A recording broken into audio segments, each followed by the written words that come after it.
We do.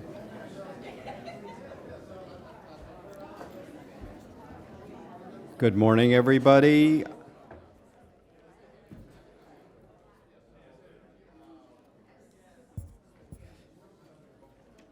Mayor Weinroth is going to be late this morning, so I'm going to go ahead and you get the Vice Weiss to start the meeting. So with that, can we have our roll call, please? Commissioner Bernard. Here. Commissioner Kerner. Here. Commissioner Moreno. Here. Commissioner McKinley. Here. Commissioner Sacks. Here. Vice Mayor Weiss. Here. All right, Commissioner Kerner, will you lead us in our invocation and pledge of allegiance? Everybody please rise. Thank you, Mayor. Dear God, we are meeting today to conduct matters of business for our community. Guide our hearts and our minds in the spirit of fairness. Impart your wisdom upon our activities that our affairs may reach a successful conclusion. Thank you for being our source of guidance today. Amen. Amen. I pledge allegiance to the flag of the United States of America and to the republic for which it stands, one nation, under God, indivisible, with liberty and justice for all. Thank you, Commissioner Kerner. And Administrator Baker, do we have any additions, deletions, or substitutions? Yes, Vice Weiss, interim mayor. We do. Board, on page 56, we have an add-on request for off-site certificate of congratulations on retirement to Dr. Deborah Robinson. And on page 56, we also have an add-on request for off-site certificate of recognition to Tabernacle Missionary Baptist Church on celebrating 129 years of existence. That concludes the add and delete sheet. Great, thank you very much. With that, I'd entertain a motion. Oh, Commissioner McKinley. Mr. Vice Mayor, I'd like to reorder the agenda before we approve it, and I would like to move item 6F1 immediately following item 6A1. So we have a motion and a second to reorder the agenda. All in favor? All opposed? Consider that done. All right. With that, do we need to now adopt the agenda, the amended agenda? I'll take a motion on that. I see Commissioner Sacks, a second, but, sorry? Did you ask if anybody wants to pull? We're not to the consent Not yet. here, I'm sorry. I'll make a motion Vice- to approve the agenda as amended. Seconded by Commissioner Sacks. Thank you very much. All in favor? All opposed? Vice Mayor? I was going to ask to be recognized, but that's fine. Thank you. I couldn't see who was talking to me. I was like, oh, from the clouds again. All right, with that, moving on to the consent agenda, would any commissioner like to pull any item off the consent agenda? Hearing none. Oh, Commissioner Bernard. Mr. Mayor, item H3 and H5. Okay, so they will be heard immediately following the consent agenda. Mayor, I'd make a motion to approve the consent agenda minus H3 and H5 as pulled by Commissioner Bernard. There's And we no have a comment cards. And we have a second by Commissioner Moreno. All in favor, all opposed? That motion also is approved unanimously. All right, moving on. Here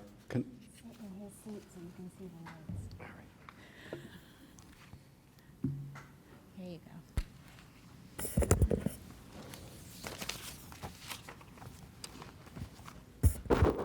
All right, moving on. So on to the consent agenda.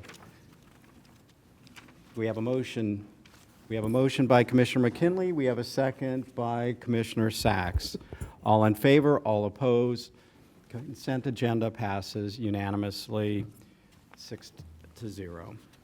All right, moving on to item H3. What would that be, 3H3?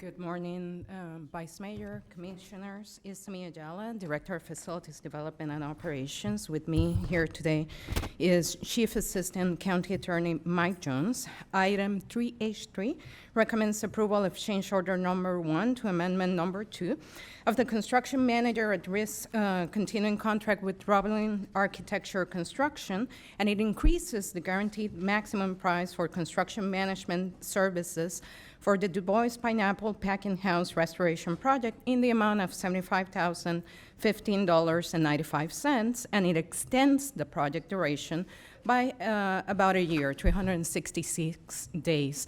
This contract was approved by the board on March 9, 2021, in the amount of $437,992. Amendment number 2 authorized the restoration of the historic Pineapple House, including the roof, which is at the end of the useful life, wood framing repairs, new windows, new doors, new electrical utilities, and a new HVAC system, as well as the relocation of the house approximately 100 yards south from its current location in the park, so that it's no longer in the flood zone. Once construction commenced, we identified that there was unforeseen termite damage conditions which require restoration, and therefore the change order is being submitted for approval. To this date, the total SBE participation for the project is 9.33%, and Roblin, the contractor, is a Palm Beach County business. Any questions I may answer? Thank you, Mr. Vice Mayor. I guess my question is to legal. What's the process for us to approve these items when the person is suing the Board of County Commissioners individually? According to the law, there's really only one special occasion when the board can abstain from voting, and that would be a situation where the matter being voted upon would inure to a special financial gain for the commissioner.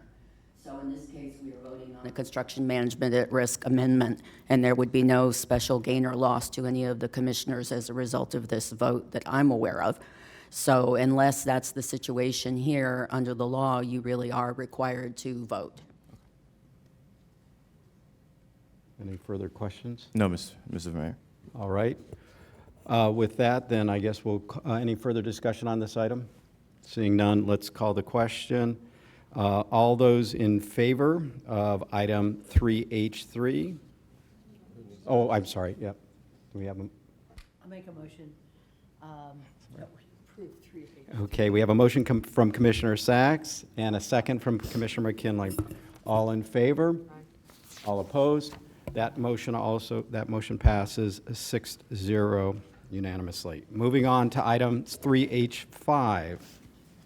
Mr. Mayor, I don't need a presentation, so we can make a motion to approve the item. Okay, Commissioner Bernard has made a motion to approve 3H5, seconded by Commissioner Marino. All in favor? All opposed? That motion also carries 6-0 unanimously. All right, moving on. We are moving on to special presentations. And first up is going to be Commissioner, where our special presentation? Commissioner Marino. Marino, thank you.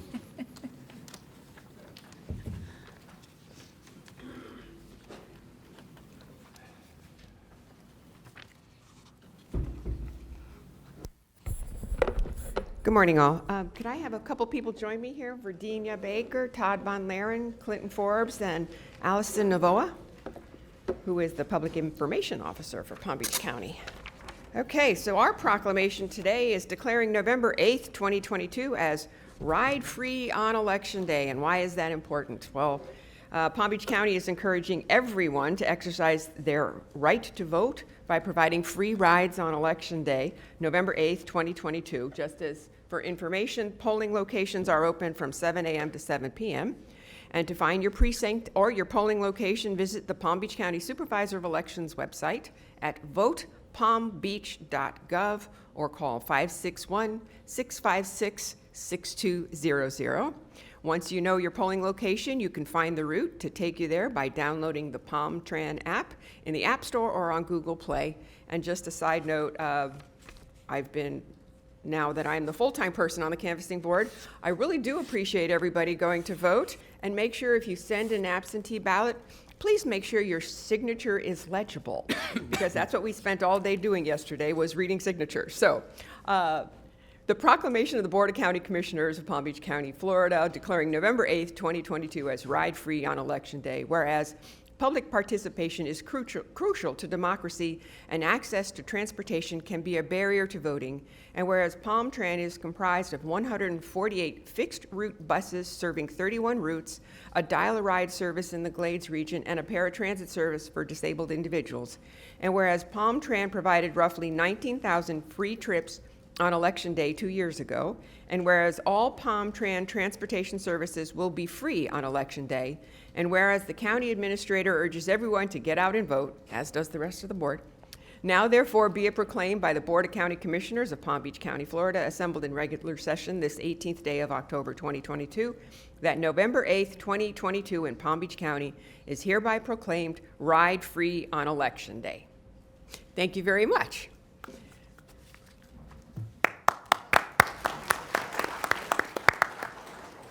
Anybody want to speak? Please. Good morning, everyone. Allison Novoa here on behalf of Wendy Sartori-Link, the Palm Beach County Supervisor of Elections. We truly thank the county and the commission for this. It gives voters greater access to the polls on Election Day, and we truly appreciate our partnership with the county and with PalmTran. So we thank you, and of course, encourage everyone to get out and vote.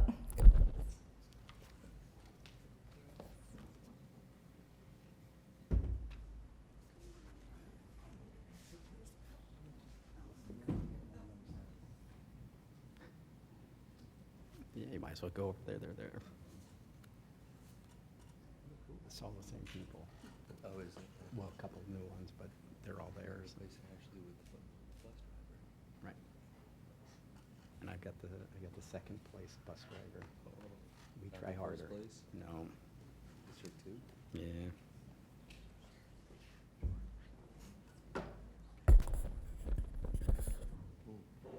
Should tell Virginia to stay. Virginia, you gonna stay down there? Are you part of this? No, she's not part of it. You're not part of this one? No. Oh. Please join me as we recognize Loretta Fuegos as the first place operator of the year by the Florida Public Transportation Association. So Loretta, please come forward. Would Todd Bonlaren please come forward? Clinton Forbes, Charlie Bodiger, and Dwight Mattingly, please come forward.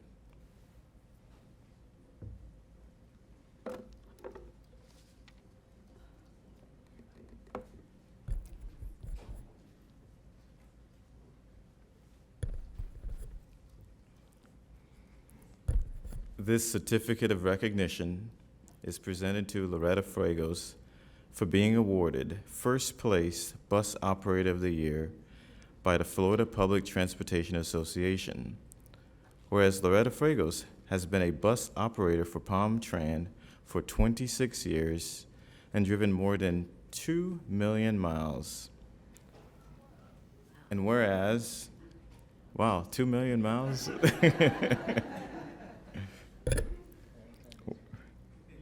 Wow. Whereas she has a perfect driving record and no preventable accidents.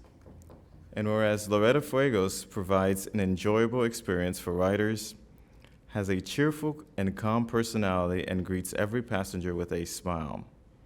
And whereas she diligently prepares for work and even brings gloves in case she has to pick something up off the floor after a shift.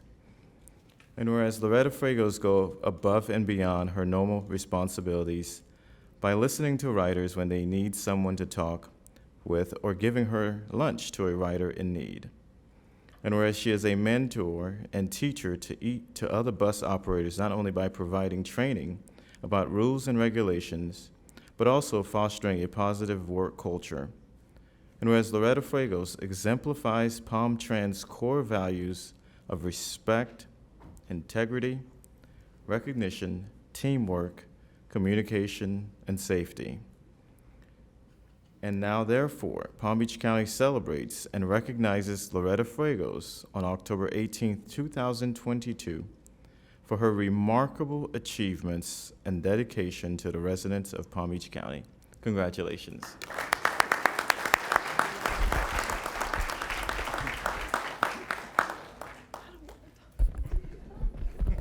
Pretend like I'm one of the bus, you know, I'm getting on the bus. Good morning.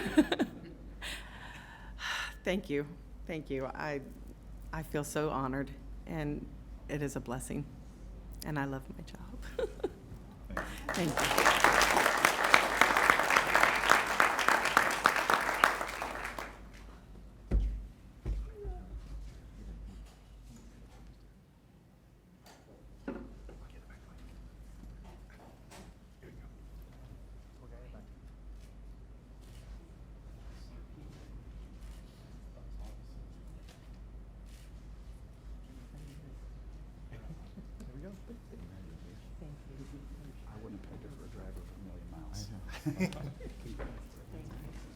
Gentlemen, you can stay here because we got another one.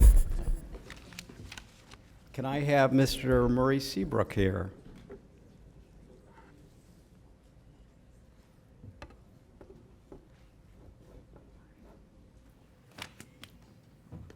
Good morning.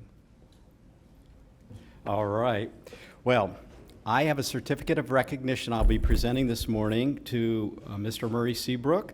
He is our second place bus operator of the year. I represent District 2, and in District 2, we know second always tries harder, so. Whereas Murray Seabrook has been a bus operator for Palm Trans for 25 years, and whereas he is a father of 2 daughters, one following in his footsteps as a Palm Trans bus operator. And whereas Murray Seabrook is a kind and patient and places his passengers as his #1 priority, whereas he provides a pleasant experience for his riders and exhibits patience and customer service, and whereas Murray Seabrook creates a positive atmosphere for riders and colleagues through his great sense of humor, and whereas he goes above and beyond his normal responsibilities and in some circumstances has assisted riders in finding their connections and assisting elderly riders crossing the street, and whereas Murray Seabrook exemplifies Palm Trans core values of respect, integrity, recognition, teamwork, communications, and safety, now therefore Palm Beach County celebrates and recognizes Murray Seabrook on October 18, 2022 for his remarkable achievements and dedication to the residents of Palm Beach County. Congratulations, sir.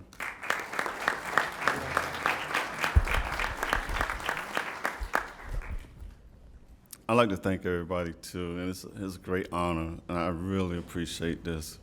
Thank you.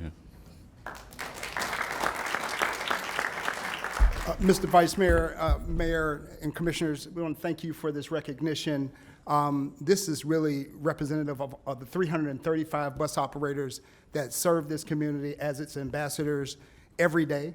And I am proud of these operators. I think this is the first time it's happened in Florida where we placed, an organization placed first and second top operators. And I'm proud to say that the top 2 bus operators in the state work here. Wow.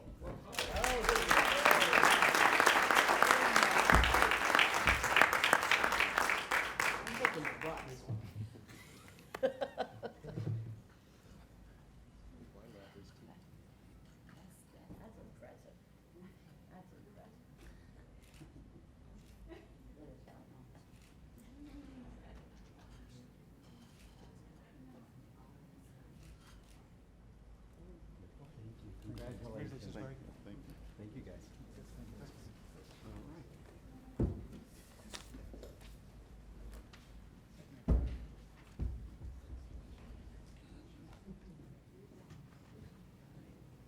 Bus day is the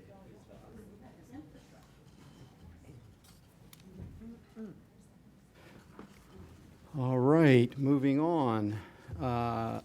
Public hearings, we do not have any, so we will move on to regular agenda and item 6A1. Mr. Mayor, I'll go ahead and make a motion to approve item 6A1. We have a motion by Commissioner McKinley, seconded by Commissioner Marino on item 6A1. All in favor, all opposed. That item passes unanimously 6-0. So now we're moving on to our reordered agenda, and 6F1. 6F1. All right.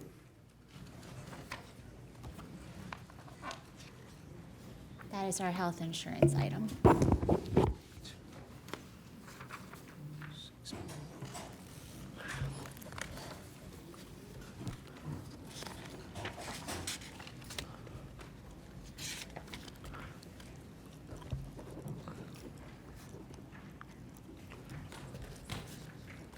Good morning, Mr. Duran.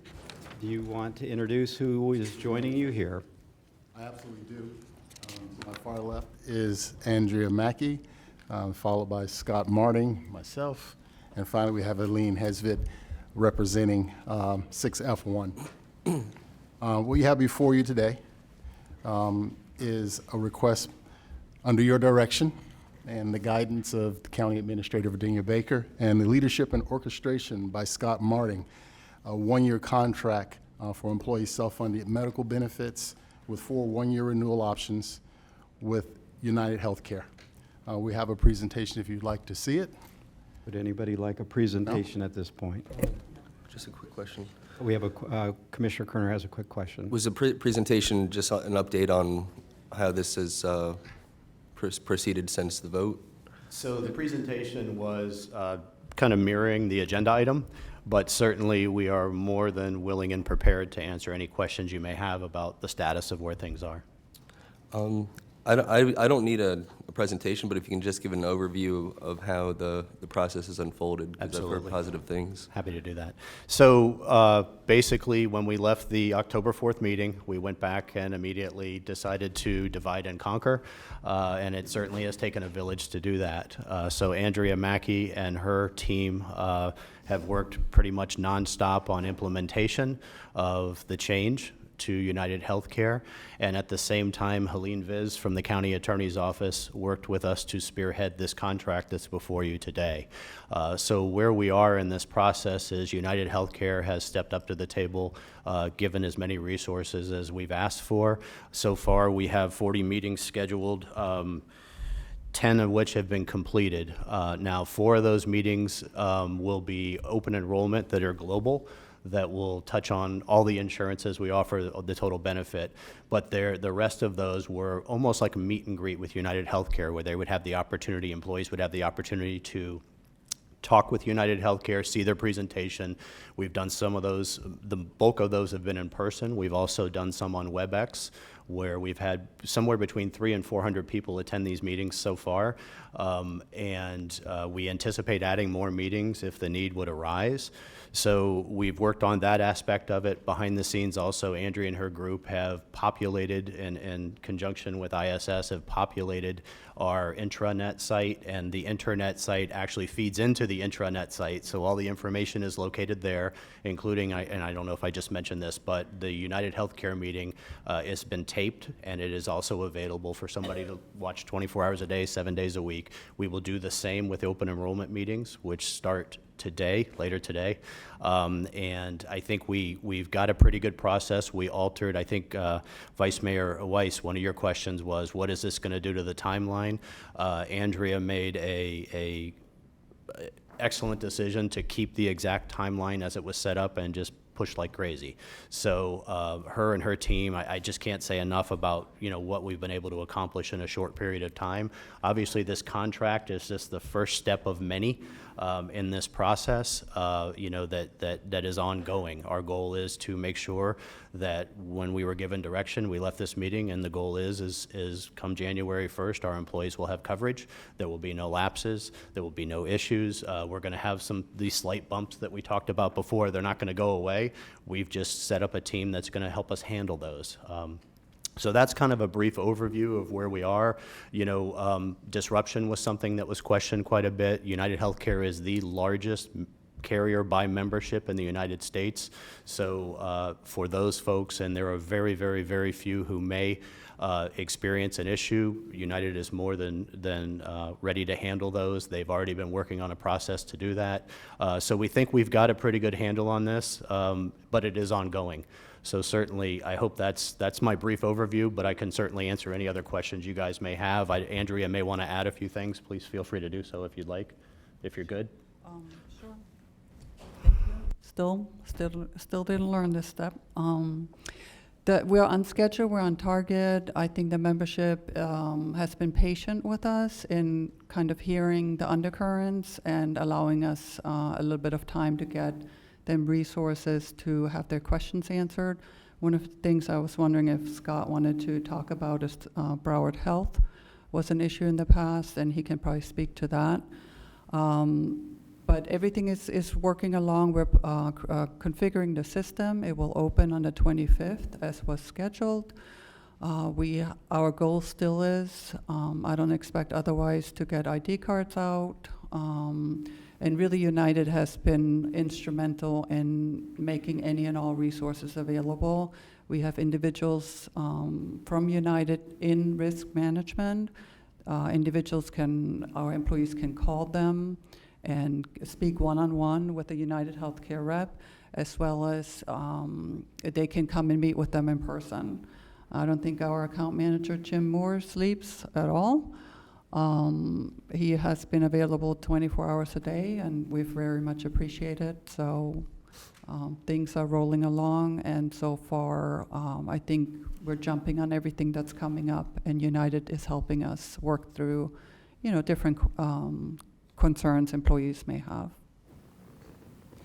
Anything else? So just very quickly, if I could follow up on the Broward Health thing, because one of the things I think that was mentioned that was crystal clear is, and I think it was unanimous amongst everybody, risk management, county administration, the board, was that we wanted to try to limit any issues that our employees may have. And one of the things that was mentioned at the meeting was Broward Health.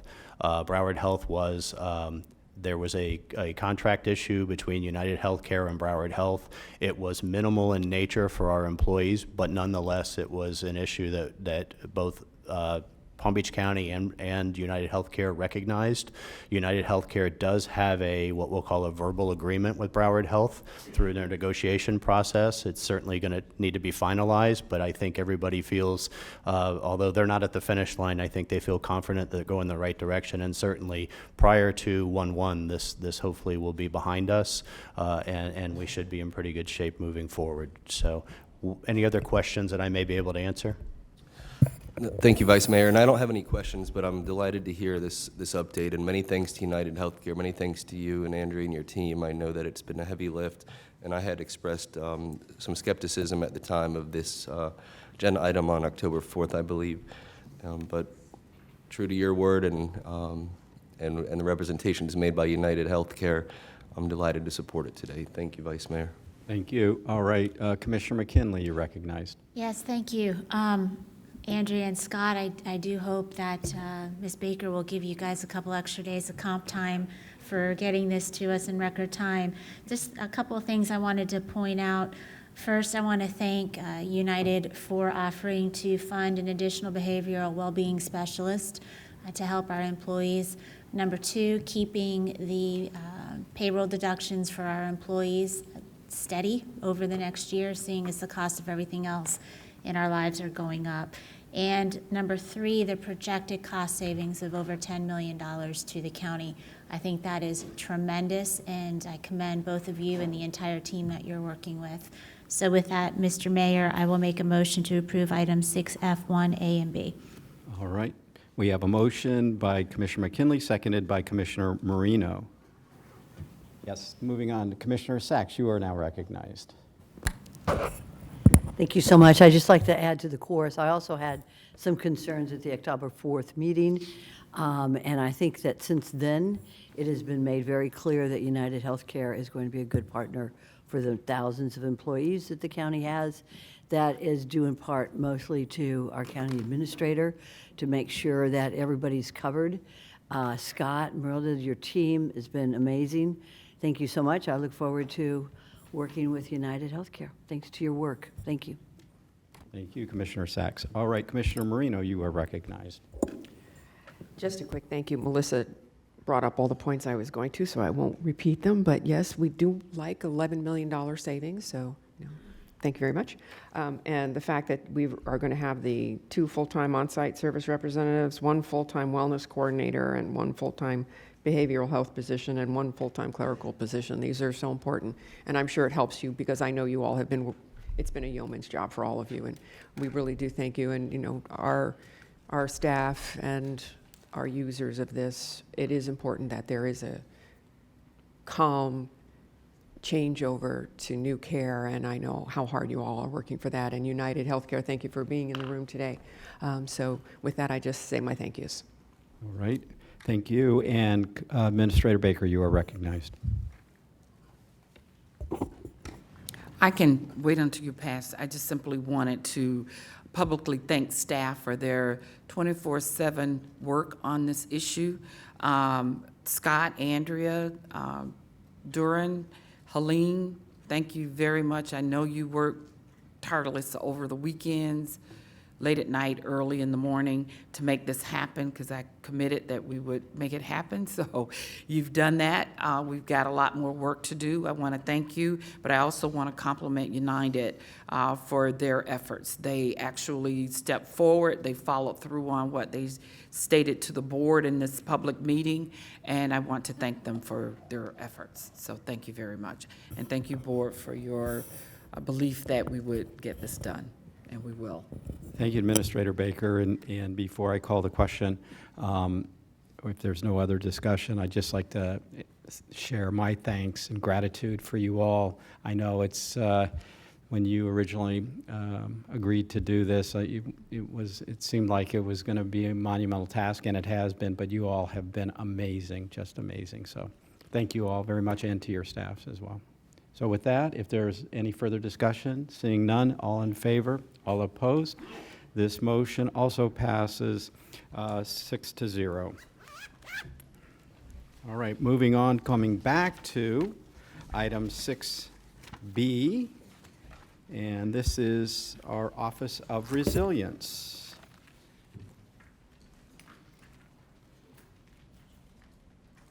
And I understand we've got a couple of other presentations, so we're going to grant a little additional latitude for both the tax collector's office and for, I understand there's representatives from the PACE program, so we will allow some flexibility for that as well. Oh, and we also have some public comment, and if you haven't filled out a card, please do so. All right, Mr. Rudder. Vice Mayor, thank you, and thank you to the board for that indulgence. Yes, did want to allow a little extra time and appreciate the board allowing that to happen. I will let Megan, once she gets herself ready, start our presentation. Ryan Mayer from County Attorney's Office with us, Natalie Frenberg from the Office of Resilience. This is our permission to advertise for the amendments to our PACE ordinance. Many of you remember we've been working on this in different phases and different versions for a few years now based on board direction, and I think we've brought it home following our most recent meeting with you in August where we postponed, held additional meetings with PACE Industry. Still are a handful of items we are not in full agreement on. We will touch on those. I'm sure industry will touch on them as well, and looking for board direction and seek that authority to move forward. And with that, I will hand it over to Megan. Good morning. Thank you all for having us here today. We are going to run through some of the past direction, what we're doing here today to reiterate Mr. Rudder's points, and then I'll hand it over to Natalie to go through the specifics. So based on past direction, we were working to break apart the small and the large non-residential projects using this $250,000 threshold. So certain things do not apply to the larger entity there. We were also looking at enforcing fees for ordinance violations to really hone in on those deceptive marketing practices that we were seeing, the flyers on the windshields that are kind of saying random things and just dishonest things. So we were trying to beef up that enforcement and that capability. We were allowing for variable interest rate for the non-residential projects, which are appropriate and in line with that kind of business formation. Removing that consumer disclosure requirement for the notice for the large non-residential projects, again, to streamline that kind of business model. And then we had board direction to continue working with our stakeholders to reach further areas of compromise. So we've spent the last few months pursuing that. Today we're here to focus on 4 remaining issues where we have worked with both the tax collector's office and the PACE industry to say, you know, where are we all at on these issues? We feel like these are the last 4 where we really do need board direction on how you would like us to proceed. The pursuit of county administrative fees, that's something Natalie will go into more detail. Defining the fair market value, that's something that is important in the ordinance as we look at thresholds for these additional consumer protections. We've included the code enforcement section in here per county attorney's recommendation on what's our standard practice on how we want to enforce specifically to this ordinance, and then whether the industry should be able to provide that consumer disclosure notice directly to the tax collector along when they provide it to us. Again, we feel like it helps to streamline those aspects. Since our last June meeting, we've had several meetings with our local representatives from the PACE industry. We've met with the tax collector's office.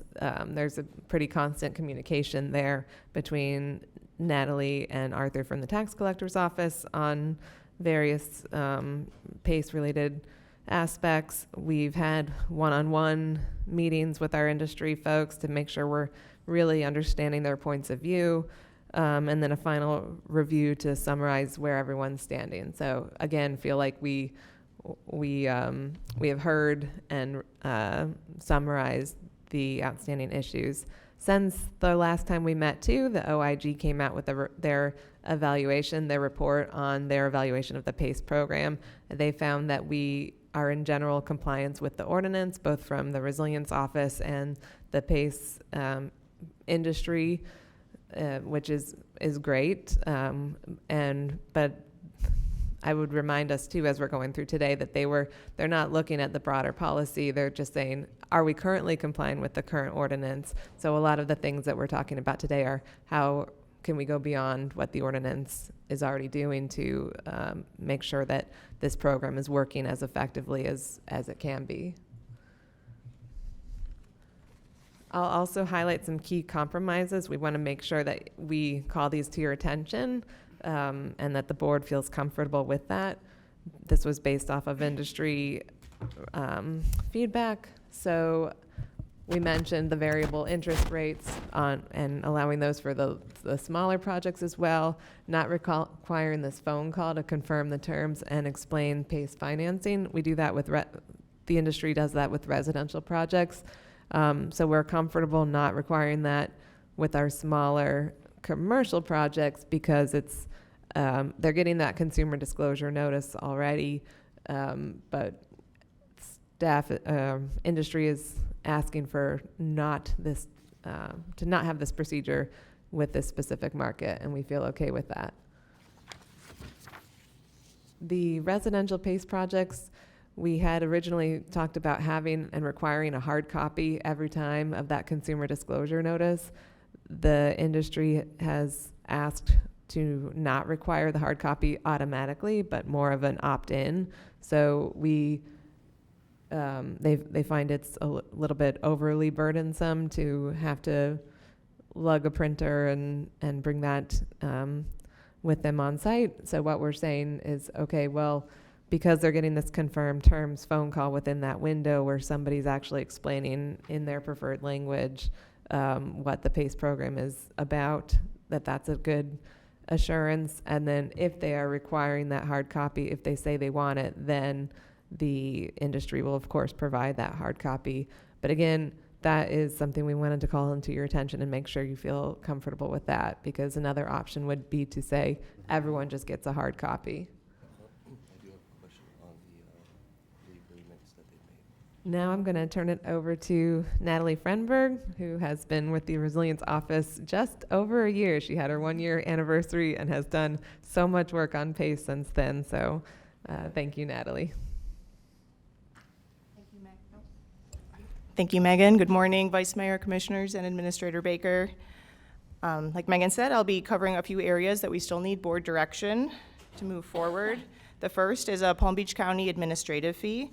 We're proposing a $25 fee for every completed project, $500 fee for any new or amended interlocal or indemnification agreements. And these fees would be not to the property owner, but to the providers as a transactional cost per projects. Our county attorney's office agrees that administering a fee to PACE providers is legally sound. Based on our 2021 audit data, the PACE providers charge on average almost a 7% fee, and this varies per provider. Some of them are as low as 0.35%, and some are as high as 16%. So the fee that we're proposing per project would be about 0.17% per project. So very small fee compared to the project overall and the fees that industry charges. The staff supports these new fees as it'll help offset the costs of administering the program. It'll make PACE districts responsible for the costs of program administration and oversight rather than the Palm Beach County residents through their taxes, because not all of them are benefiting from the program. Staff has reached out to other Florida municipalities and counties to see if others have fees similarly, and we found that Miami-Dade County does reserve the right to charge an administrative fee to cover its PACE in its interlocal agreements, and they currently work with their tax collector's office to collect a 1% fee that is shared with the property appraiser. So while it does not seem that many local governments currently impose a fee, when we were reaching out, there were a lot that were interested because this program can be quite a substantial workload to staff.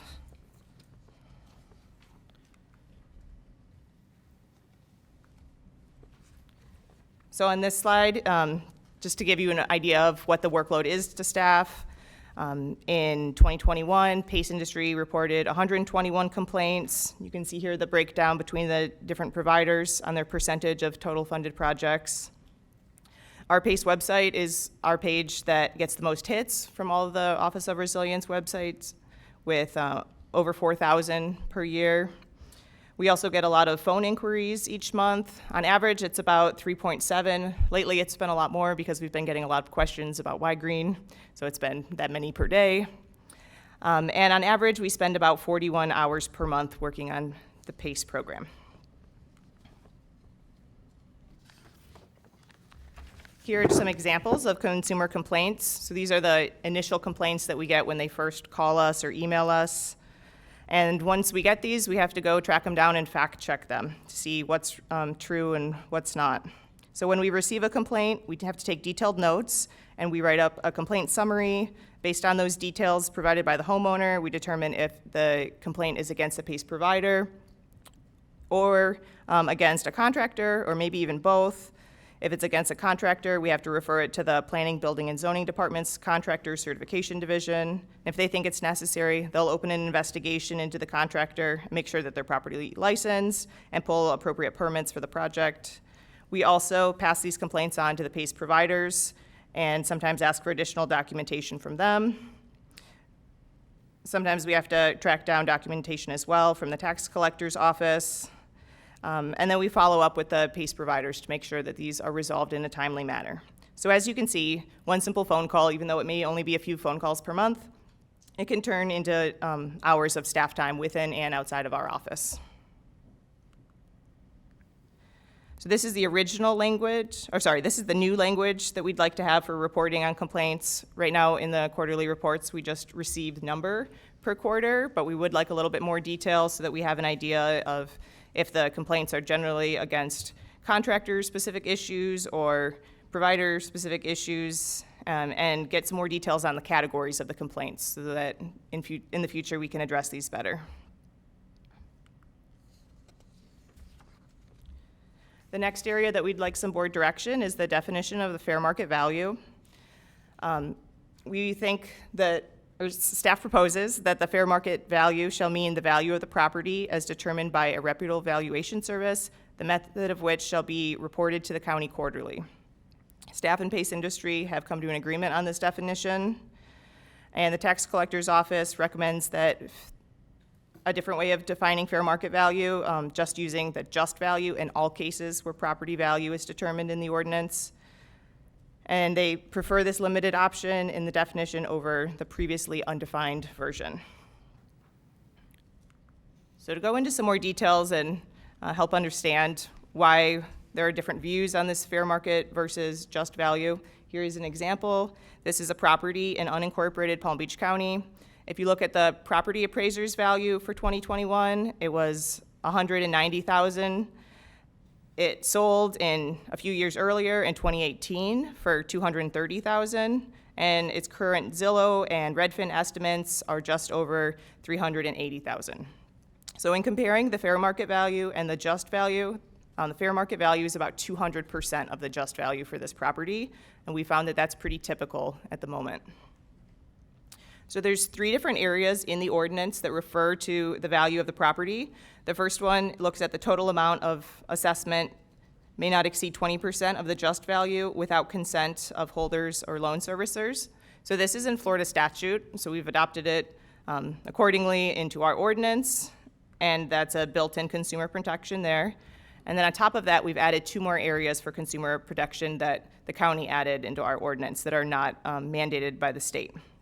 So the first one is that all mortgage-related debt cannot exceed 90% of the fair market value. And you can see on here what the difference would be between using fair market value and just value. It's a big difference on who would qualify for the program. And then the next is that the maximum mortgage debt and the max PACE assessment may not exceed 100% of the fair market value. And as you can see in the math here as well, that is a big difference between using the 2 different values on who would qualify. So staff is comfortable using the definition that we mentioned, which would not have the just value count for all cases, because when you are getting a mortgage, it's not determined by the property appraiser's office how much you're going to be paying for the house. It's based on the fair market.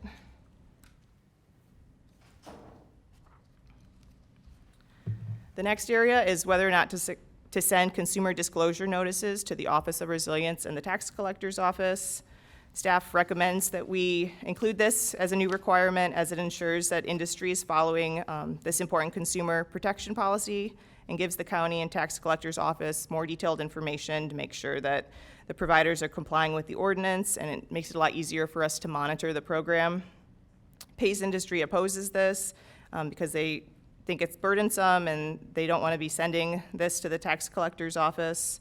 And the tax collector's office recommends this because it ensures that they have better oversight of the program and enables them to request corrected tax rolls when necessary if they find that some properties and projects don't qualify for the program.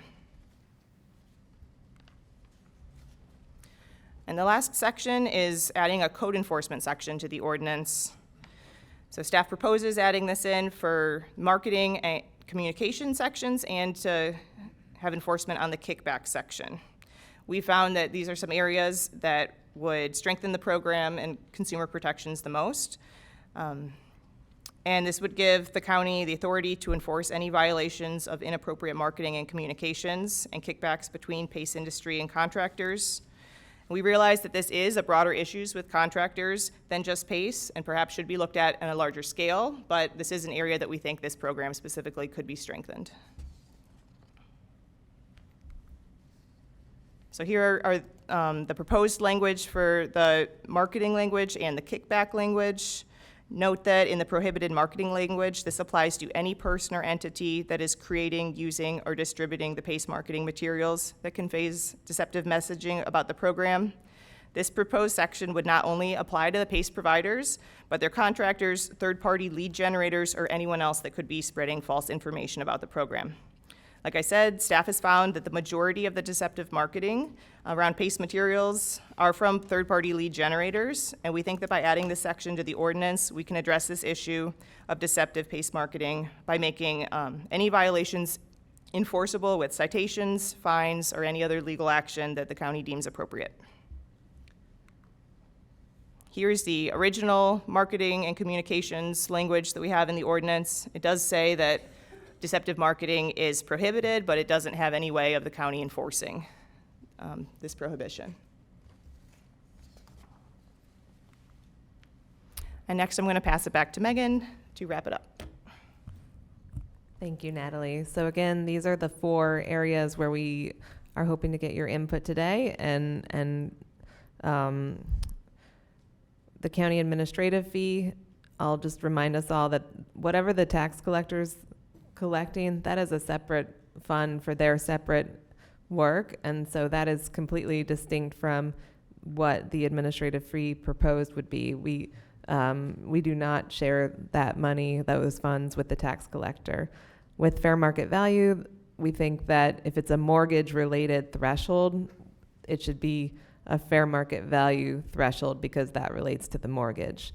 Including the PACE code enforcement, that's necessary per county guidelines for how our attorneys recommend we add language about enforcement into that specific statute. So we feel like that's county policy to do so, and we're broadening it so that anyone who's making this violation, whether they're a PACE contractor or not, we can hold them accountable. This would help us strengthen that program. And then providing that consumer disclosure notice to that tax collector. I mean, how that plays out is if it's just sent to the Office of Resilience, we're going to be looking at those quarterly, but then our tax collector is going to be asking for that every single day from us. So it's, from our perspective, it's more streamlined to just add that additional email address from, every time. There are 4,000 projects a year, so Natalie's not having to forward 4,000 emails to the tax collector on a, it could just be streamlined that way. So we think it's a reasonable request from our perspective of making things streamlined. And I'll turn it over to Patrick in case he has any other remarks. Actually, Mayor, welcome. And that does conclude our agenda. That Vice Mayor did touch on it. PACE Industry is available to provide their presentation, and the tax collector did want to take a few extra minutes as well. Thank you very much, Patrick, and thank you, Vice Mayor, for chairing the meeting in my absence. And I will note for the record, I've been listening to you all from my car, so I'm up to speed as far as this PACE amendment. Commissioner Kerner, you are recognized. Thank you, Mayor, and thank you for the hard work on this program. The 2 questions I have for now, Mayor, pertain to actually some of the agreements between the PACE providers and your office. The first one is the variable rate that they're requesting for residential, I believe, for non-residential. Non-residential. How does that affect the tax collector's office? Because I would assume that every year there's a potential for the actual assessment to change in its finite value. Whereas if you had a fixed APR or fixed rate, there's an actuarial table that would say that how much it is per year and it's consistent. But if it's changing every year potentially, is there like a massive workload now increased on the tax collector's office to publish the accurate lien amounts, I guess? That is an excellent question. I don't know the mechanics of how that would be situated, and that's a perfect question for the tax collector when they come up and have their remarks, if you don't mind. Sure. And then I guess this other question should probably be directed to the tax collector's office, because there was some reference in your presentation to the tax collector's office will on an ongoing basis review the agreements, and they may make a finding in their own judgment that a particular property owner doesn't qualify for the program.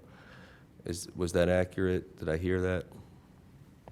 They've been asking for the consumer disclosure notices because they're generally making their, they're doing an evaluation very close to when that project or that lead is generated.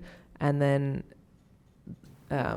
this is my perspective of what they're doing is that they're making sure that they're following all the rules and regulations so that if they see something out of whack, they're not going to put it on the tax roll. But I think, yeah, it's the consumer, they're looking at the consumer disclosure notice, not that whole hundreds of page packet, but just the 1 or 2 page sheet. So if they review the consumer disclosure notice and they find that the applicant was not eligible for the PACE program, but the improvements by that point in time are well underway, I would assume, unless they're getting this turned around, almost immediately. What happens in that scenario where a constituent of ours entered into this PACE program with the belief that this would be assessed through the tax rolls, and then the tax collector finds that they didn't qualify, and the improvements have already started? Yeah, I think that, again, would be a good question for the PACE industry, but as I understood, when we were, the PACE industry does not pay the contractor until there's final completion of the project. So if it's before that occurs, there could be an issue of the homeowner not having the PACE financing. If it's after the fact, again, that would be, I guess, between the PACE provider and the contractor at that point. Do you know more? Well, and the property owner as well. Yeah. Isn't this a case where like, if they say they qualify and they don't, the PACE industry would have to pay? Yeah, if the PACE industry erroneously qualifies somebody, then we've heard that the PACE industry would have to just eat the costs of the project. Well, Taking I'd it like- off the roll. Taking it off the roll. Taking it off the roll, but still that financial obligation would endure through the life of the loan, essentially. It just wouldn't be on the roll, I guess. Well, at that point, the PACE provider would have already paid the contractor. The contractor's whole. The PACE provider's out of the they lost the money. Okay. The representative from the tax collector's office is asking to speak, Mayor. Absolutely. No, come on up. You know better than that. Thank you all. Identify yourself for the record. To answer the question you just asked, I'm Steve Weiss with the tax collector's office. So if a special taxing district or a PACE authority were to not have an assessment put on someone's tax bill, they still can direct bill the person. So they don't have to eat the cost or anything of that nature. We have, over the years, sometimes different taxing districts will miss the deadline, for example, to submit their assessments to us, and then they just direct bill. Okay. So I think that answers. And I'm sorry, but you had a question previous to that. Could you? Yeah, the first question pertained to the variable interest rates, and does that exponentially increase the workload because the assessment could change, thousands of assessments could change on a yearly basis? So the assessments are submitted to us once a year in August. So they would, so once the assessment goes on, once a year, it goes on your November tax bill. So, I mean, it's a good question. I'm not sure mechanically how they will determine how much to assess each year if they don't know what the fixed interest rate's going to be. But as far as our office, it would not create additional work. We would just get the file from them, what that annual assessment's going to be, and it would be put on the tax roll. Okay. Thank you, Mayor. Thank you, Commissioner. Before I get to Commissioner McKinley, is there a max on the variable interest, or is there any discussion about that? I don't believe we have max there, except as any statutory I mean, tax stop would apply. if these interest rates are going up by 150 basis points in a few months, there's a possibility we're going to be pushing these projects to a point where they're going to be much more expensive than what was originally contemplated by the taxpayer, and that's certainly going to be something that's going to be worrisome. So how I understand it from our discussions with industry is that it would be variable, but it would be set when they make the agreement. So it would be structured, and the first year it would be this rate, second, so that as the business grows, they have the ability to change their tax rate, but it would be set in the beginning. It wouldn't be changing depending on the market through the years. Okay, and to the commissioner's remark, we're looking only for an annual adjustment. We're certainly not going to be contemplating adjustments on a more regular basis than that. No, it would be, from my understanding, it would be an annual adjustment, and it would be set from the beginning when they make the agreement. It would just, each year it could be different, but that would be determined in the initial agreement. All right, when the industry does come up, I'm going to ask them to clarify that specifically with respect to adjustments in max and min. Okay, Commissioner McKinley, you're recognized. Thank you. You mentioned that Miami-Dade County reserves the right to charge the administrative fee. Are they actually charging it? They are not charging it, to our knowledge. They Okay. have, but they have the legal structure built into their agreements, and the PACE industry all agreed to that and signed into those agreements saying, yep, that, we understand you have that right to charge that admin fee. Okay, and just to repeat, there is no county in the entire state of Florida that is charging that administrative fee right now.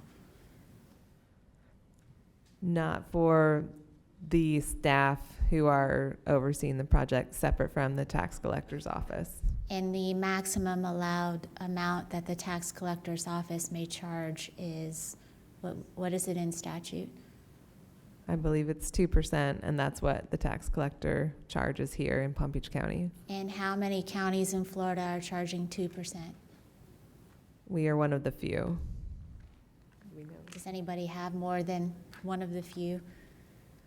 I think it's in the PACE provider's presentation. They have that data specifically. They have a slide there that shows that breakdown.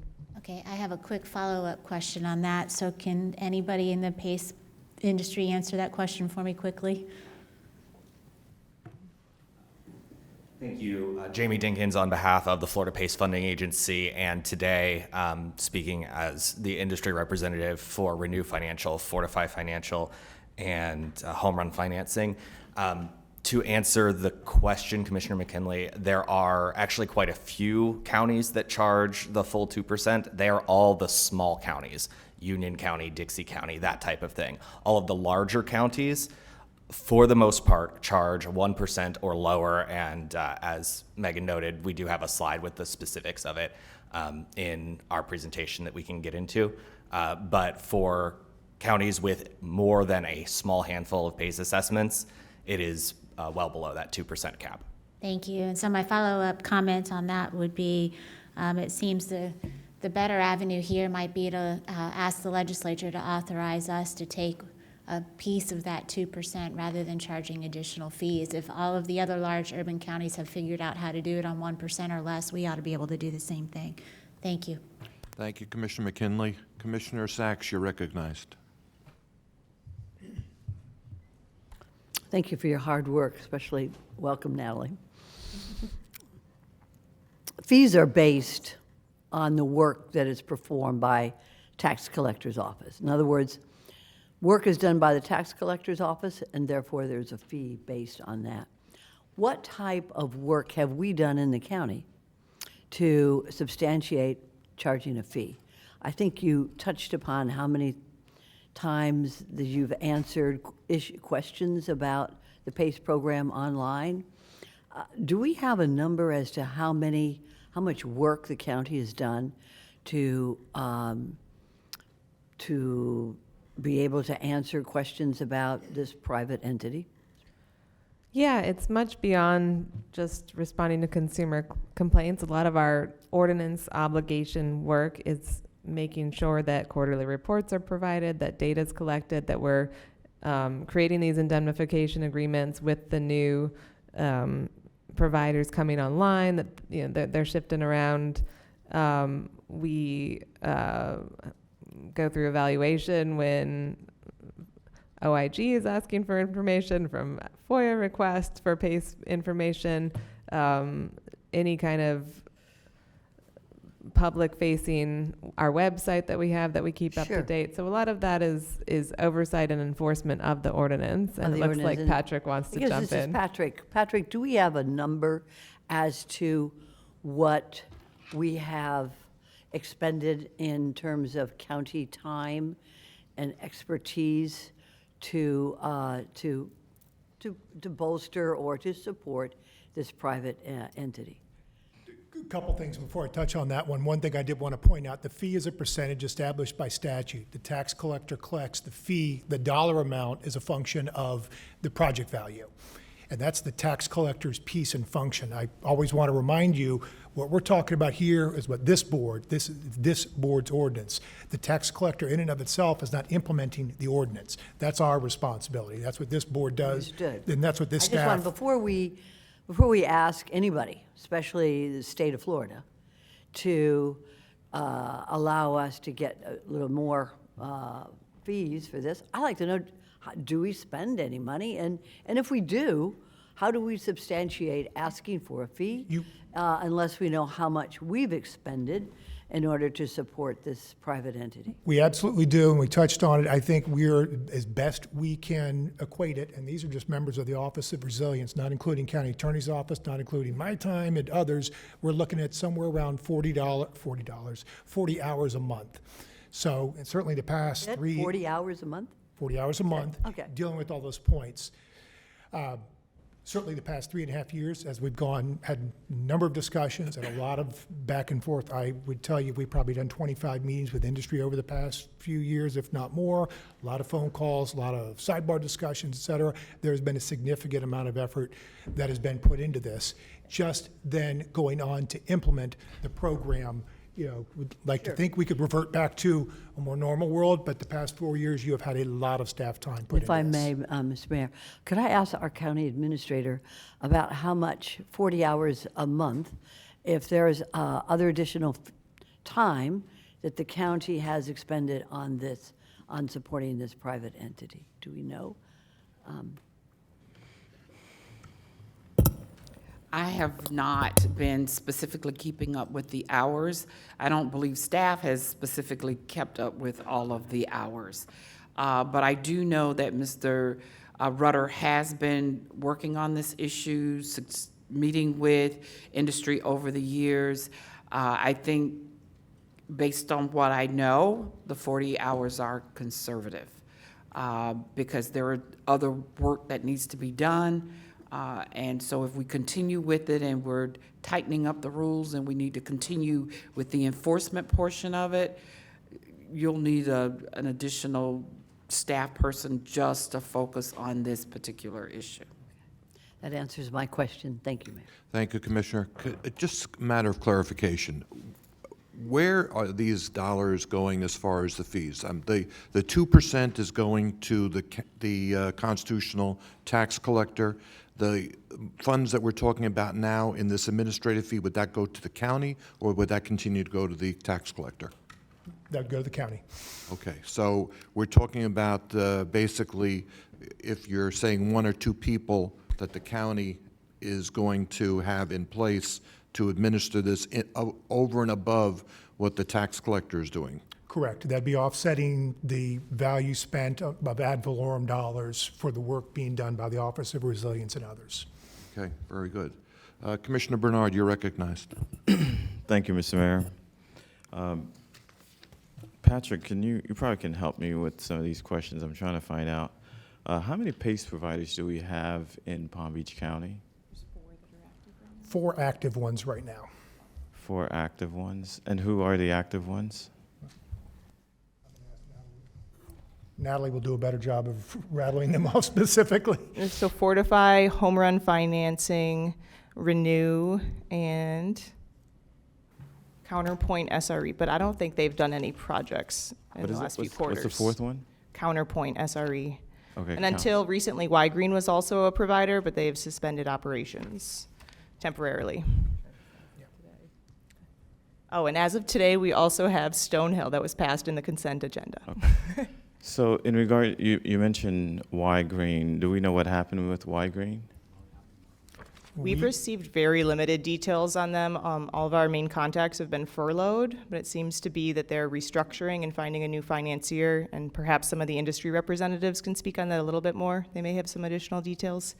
But I've been told it's a temporary pause as they find some new financiers for the program.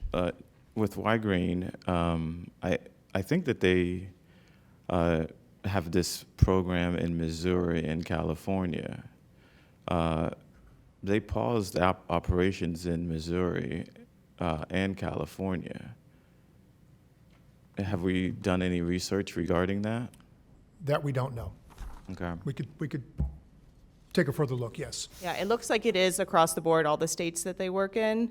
I did read in the news that there was some class action lawsuits in Missouri against them. I don't know if that has anything to do with them Yeah, because pausing I as a believe whole. there was a ProPublica article that was, that basically did an article that basically states that they were disproportionately burdening black neighborhoods with these loans. We haven't seen that, but we can research and take a look, yes. And then I believe when I was looking at an article, and they said that the reason why they're leaving Missouri was because of the economic conditions.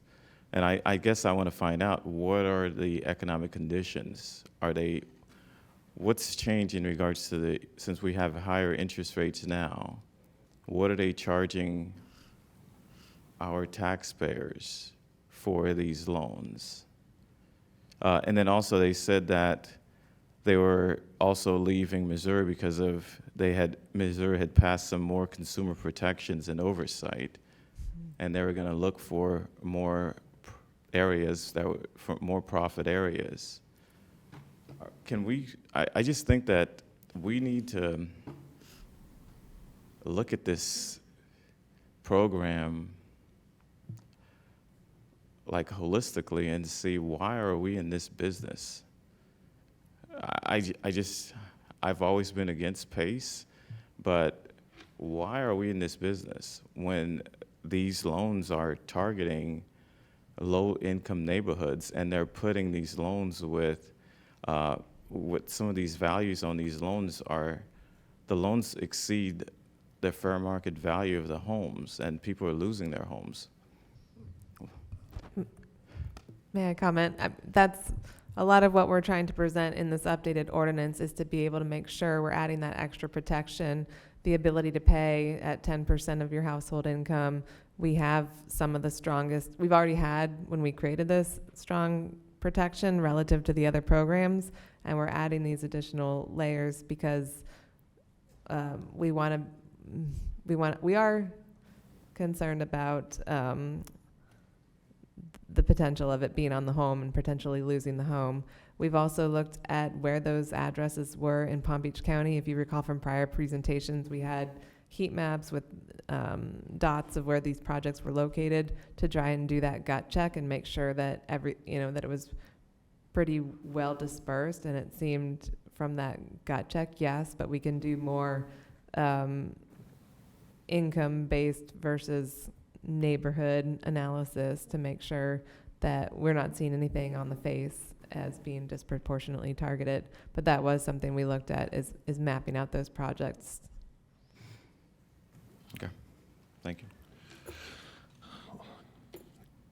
Wasn't Y-Green the dominant player in this market? What was their percentage before they stopped?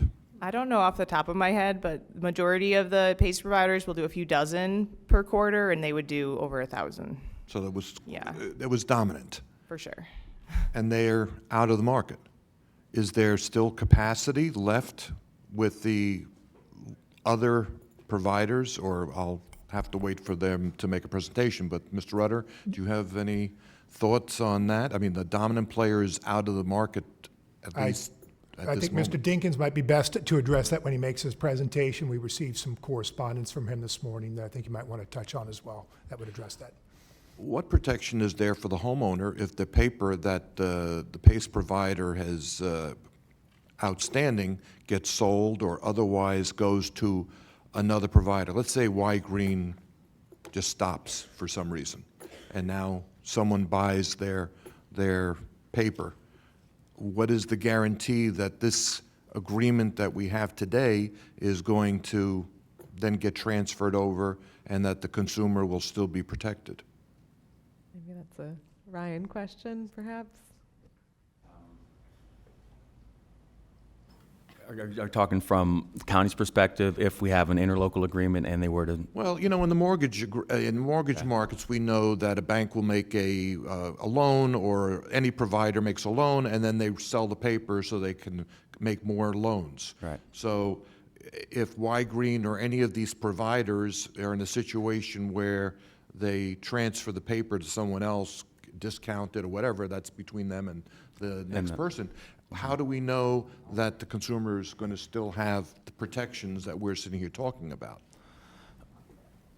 Presumably that Y-Green, these are all third-party administrators who are under the blanket of these local governments, such as your Florida Green Corridor and so forth, and they're all beholden to the county PACE program. So any third-party administrator under those of these local governments would still have to comply with our county ordinance. Is that somehow covered in the agreement we have with them? Yes. All right. Well, does the county attorney have anything to? I was just going to point out, if anybody buys the loan, they're going to buy the contract as well, basically. They have to comply with the terms of the original contract. They can't buy the loan and change the terms. So And those can. What if the company went bankrupt, and so now it goes through a trustee, and do all those agreements get flushed? And It depends. It depends on how much money's out there. If it's going to be a Chapter 11 reorganization, some people, you know, but they still have their house. They're not going to lose their house over that. Okay. Commissioner McKinley? Yeah, I just had a question for Patrick. Patrick, if the code enforcement language, or the enforcement language is put in here, would code enforcement be responsible for enforcing that language? Yes, they would, and that's why we had it. We have words, but we didn't have a function to bring them home, so we needed some teeth behind it. Yes, code enforcement would be the piece to enforce whatever we put in place. Okay, and traditionally, code enforcement positions are paid for by the fines that they collect. They're not funded by ad valorem dollars. Actually, a great percentage of our code enforcement is, some occurs through other enterprise funds, building division, for instance, but I would say a very good percentage of code enforcement is ad valorem, Okay. actually.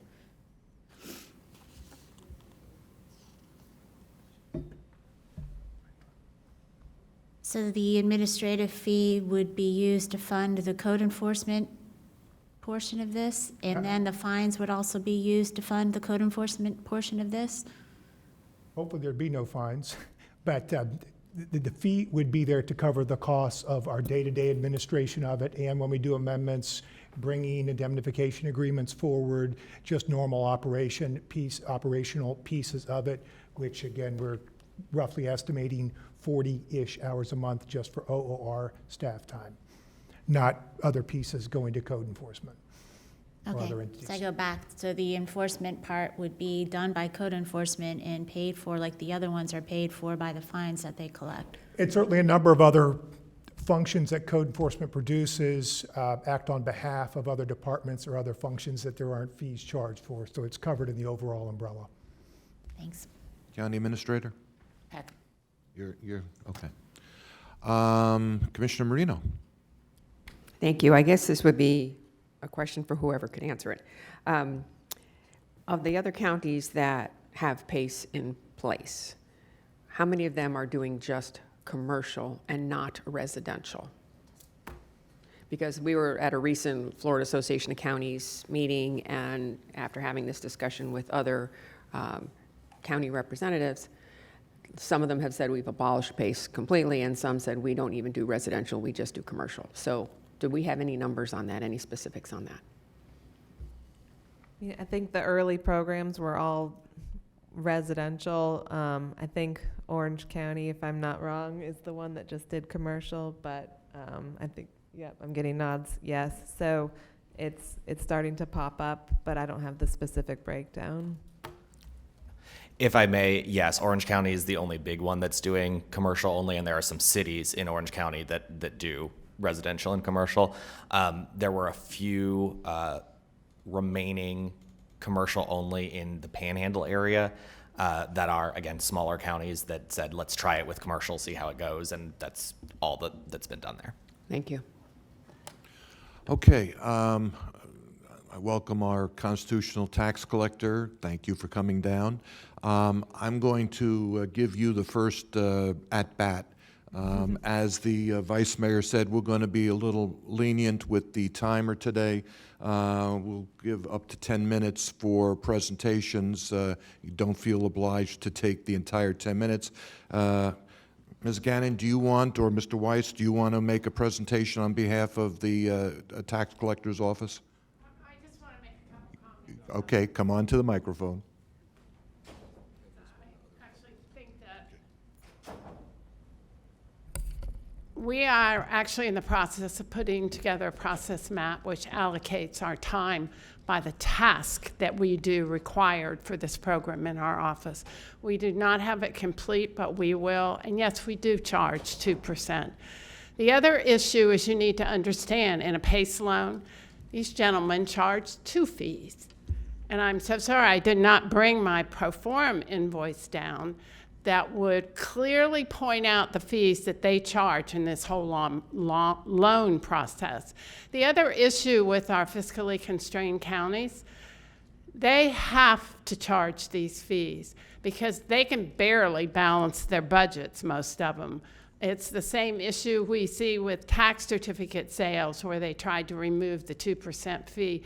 We would have had small counties not being able to fund their budgets in the tax collector's office, having to go to the county commission.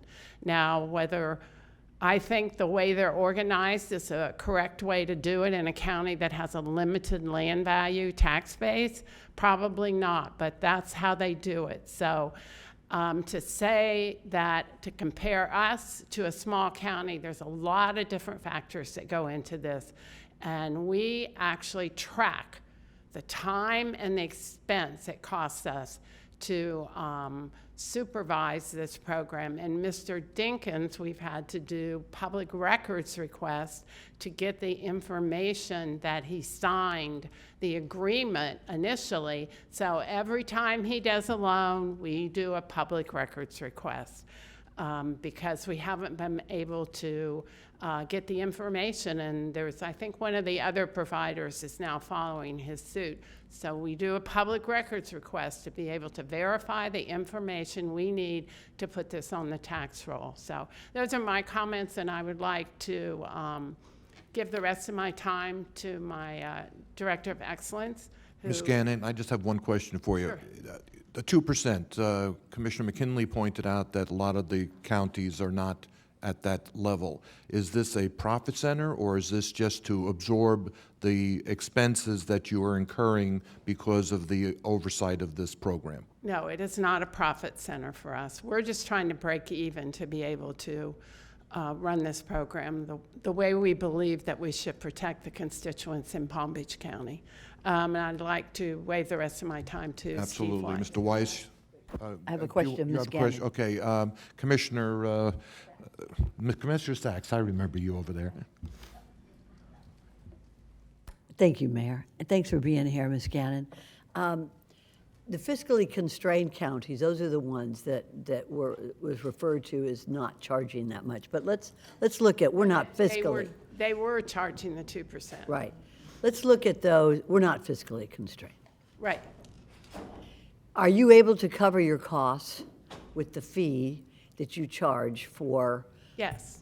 Okay, so you're able to cover it without any profit, obviously. You're just Correct. covering what you do. And has the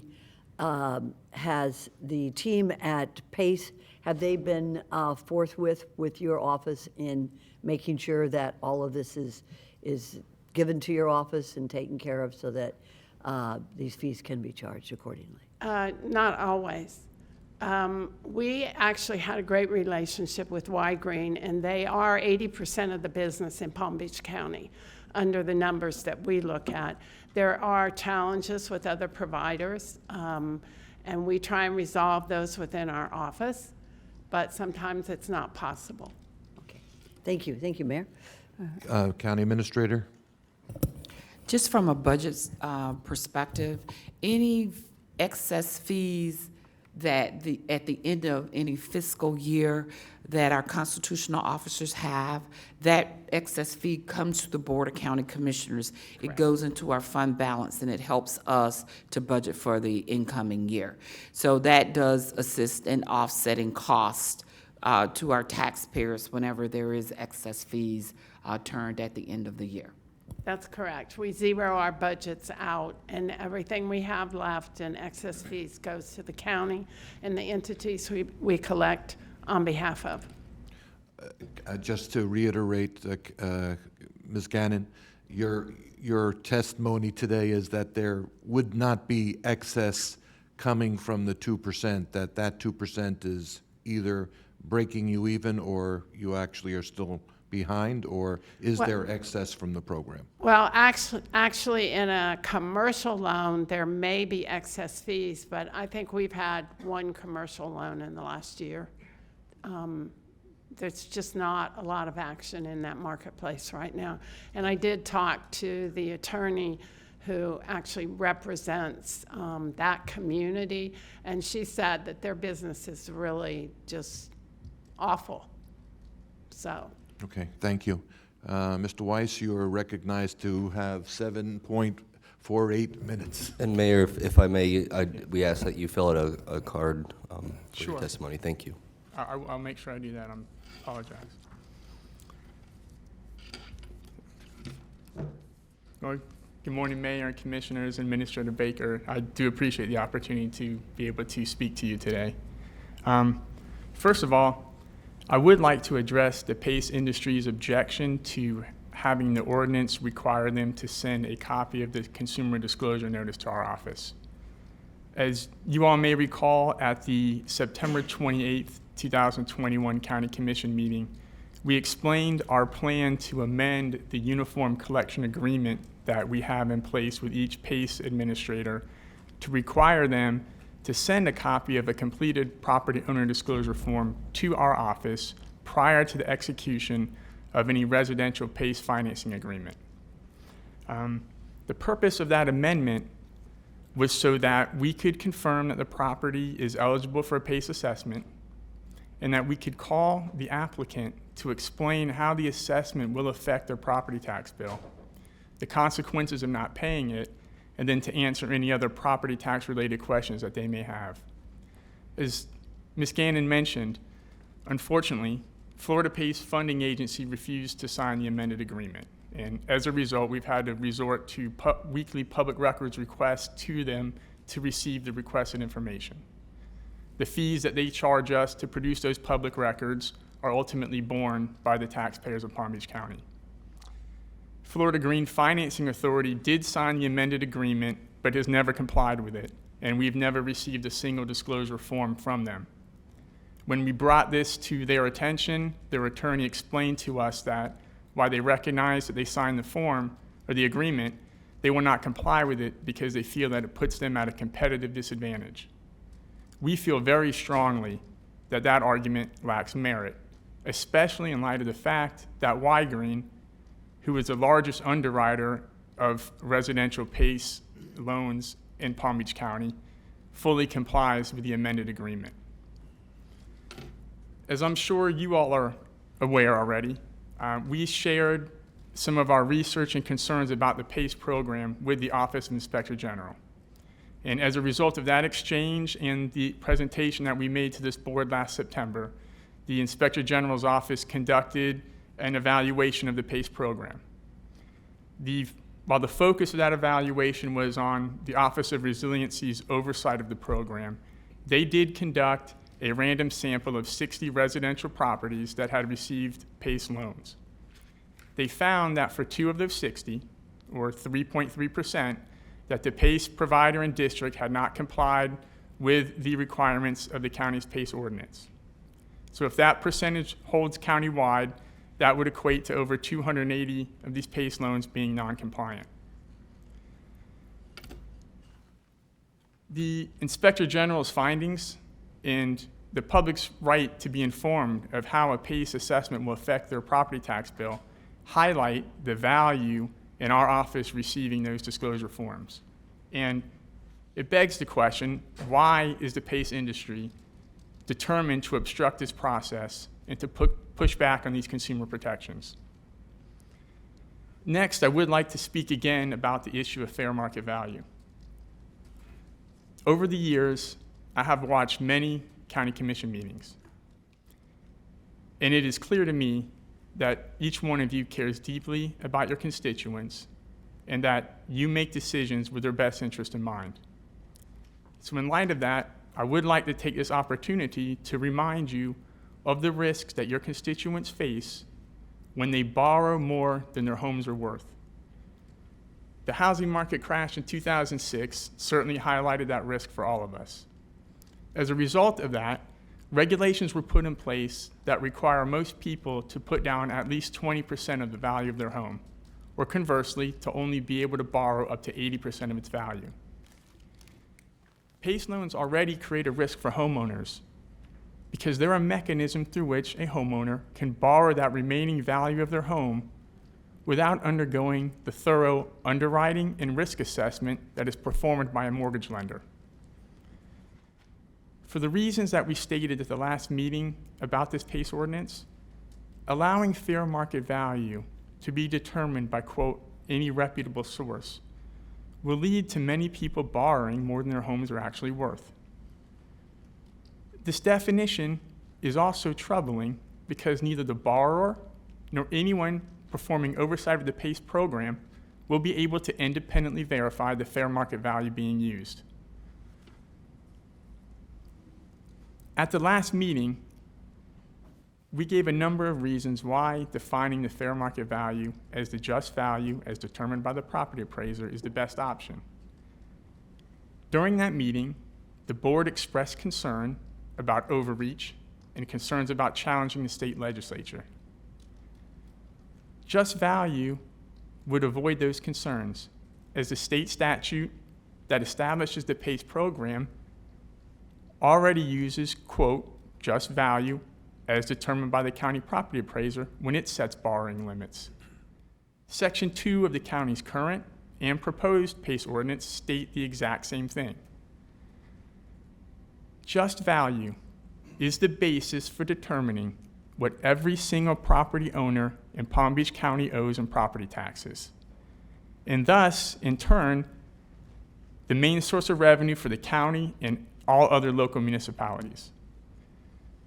Mayor Weinroth, Commissioner Kerner, as members of the Value Adjustment Board, you have seen the just value upheld as accurate during tens of thousands of challenges by real estate appraisers and real estate attorneys.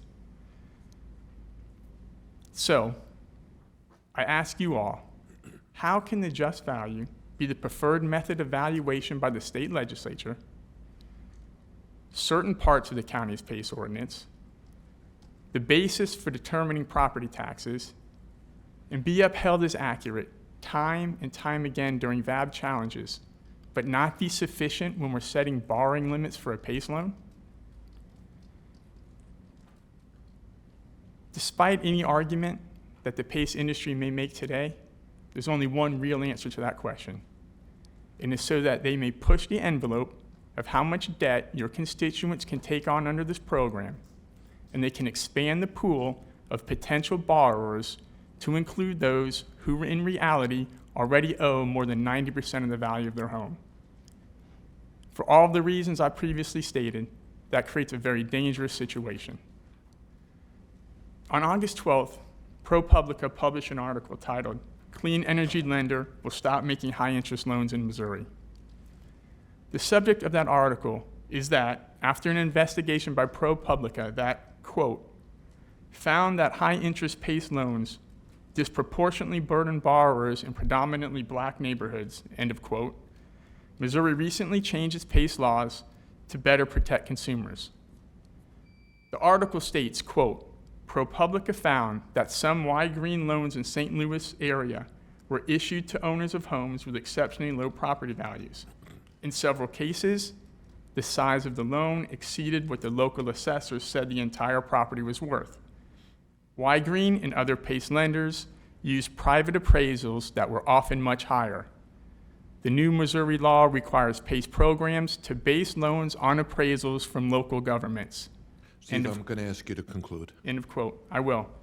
Well, I'd like to conclude by saying again that I know you all sincerely have your constituents' best interests in mind when you make decisions as a board. I also know that you had good intentions when you directed your staff to seek agreement from the PACE industry on changes to this ordinance. Please consider what I said today and don't allow the PACE industry, which has a well-documented history of taking advantage of consumers, to have excessive influence on this ordinance to the detriment of your constituents. Thank you. Can I ask you a question before I get to Commissioner Kerner and Vice Mayor? Absolutely. About how much are you spending on public records requests so that you can administer the program effectively? In you know, round numbers. $60 a week, does that sound right? $60 a week. But I'll tell you what's concerning about it, Mayor Weinroth, if I may, is that, again, the intention of getting this disclosure notice in a timely manner was so that we could call the potential borrower and explain the impacts to our tax bill. Because we have to wait over a week to get this through the public records process, that call is made, well, first of all, they won't provide us their phone number, so we can't make the call. But even if they did do that, the call would be way after the 3-day right to cancel. So if any information we share with them had not been shared before and created a concern for them, it effectively would be too late. And again, and you mentioned that Commissioner Kerner and I are on the VAB. Yes, sir. I don't think that you would want to say that fair market value equals just value. I think we would both agree that just value is some number below fair market value based upon other adjustments that the property appraiser is authorized to make. I absolutely agree, which was why previously we had said the adjustment of making it 115% of the just value, because the property appraiser discounts the fair market value by 15% at arriving to just value. Very good. Thank you. Commissioner Kerner? Thank you, Mayor. Just a reminder, fill out the comment card, if you will, Steve. Absolutely. With regards to, also, before I ask the question, there was a slide that was part of your presentation, Megan, that included some of the complaints received by consumers.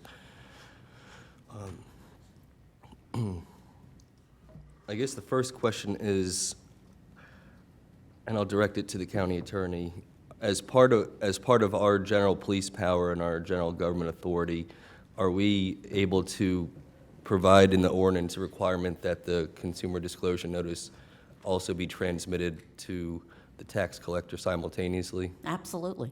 Okay. Do we typically charge other governments public records fees for minor requests? No. Okay. We give a half hour free normally for public records requests, and then we charge after that time for the actual duplicating cost, or if there's special services required to obtain the request. Okay. In other words, if we have to do an ISS search, that type of thing. But if it's something we have on file, if it's something that we can email, there's no cost. Sure. And I think that would be sort of the culture in Florida as governments attempt to work absolutely in an efficient manner in any event. And then to Steve. That's one? Or No, it was the one that, okay. There we go.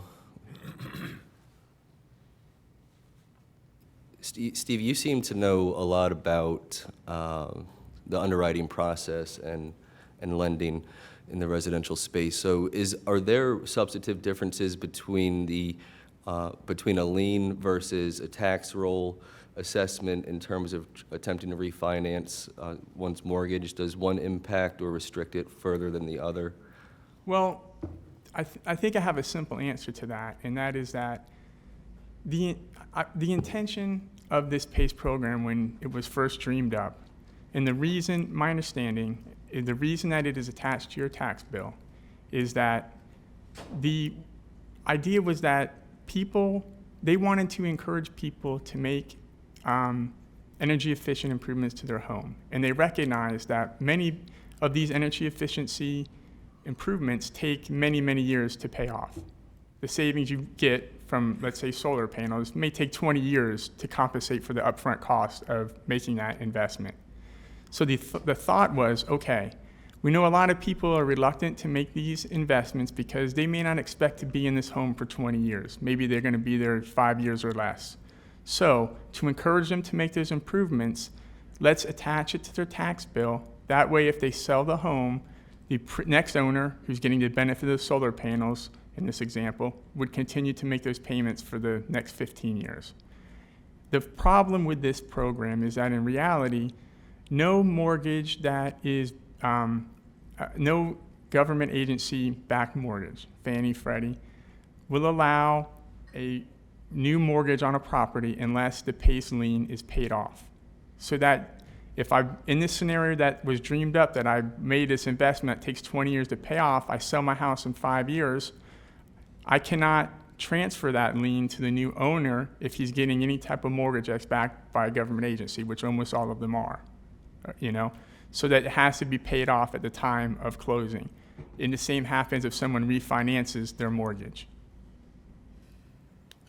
Is that what you're getting at, or no? Well, no, that may have presented a larger issue. So ultimately, if somebody wants to capture the value of the equity in their home and move somewhere else or downsize, and they embarked on these improvements to sort of move that ball forward and make sure the house is in a condition that is acceptable to the consumer that's interested in purchasing the house, they're now basically stopped from being able to sell their home unless they pay off that PACE loan. Mm-hmm. The person buying the home, assuming they're not paying cash, I mean, if they pay cash, it'd be different. If the person buying the home is financing it through a mortgage, and that mortgage is underwritten by any of the government agencies, which, as we know, almost all are, they will not write a mortgage until that lien is paid off. So the seller would have to pay off the lien, and the new owner would not be able to assume it. And so the purchaser would have to basically borrow more money assuming that you can. Or take it out of the proceeds of the sale. Right, assuming, or if there's enough equity, they could pay it off simultaneously. Mm-hmm. But then that debt is now captured in the new mortgage for the buyer. And that's how it's handled, I guess. Well, they can't directly capture the new mortgage because the new buyer's mortgage company will not write the mortgage until the lien's been paid off. Okay. So basically, they're forced to pay it off right away through. Correct. Okay. So it doesn't work as designed. Gotcha. Also, my original question pertained more specifically to refinancing. Mm-hmm. So are those issues still present if a consumer goes to refinance? Yes. When you go to refinance, the company writing the new mortgage at the new lower interest rate, for example, will require the PACE lien to be paid off prior to issuing you that new mortgage. Okay. Thank you. Mr. Weiss, can you clarify something? Because obviously, we all understand that if you take out a second mortgage, homeowner's equity, or whatever line of credit, and you then sell your home, you have to pay off all of those liens before you get a clear title to then transfer to the purchaser. So this is really not something different than a second mortgage. But my question then is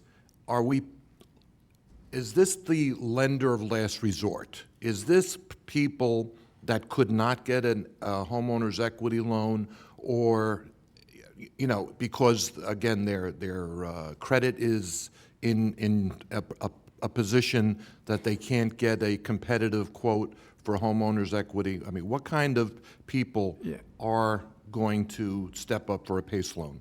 I don't directly know the answer to that question without being, in that industry. You would think, theoretically, that would be the case. The interest rates that we've seen, for example, Y-Green is the largest underwriter of residential PACE loans in this county. I've got some information here. For the third quarter of 2021, for example, when we looked at this, the average mortgage rate, 30-year mortgage rate at that time was 3.04%. The average rate charged by Walgreen on a PACE assessment was 7.06%. So therefore, I would think, I would So if you were deduce able that, to that get if the you were able to lower- get a second mortgage, Right.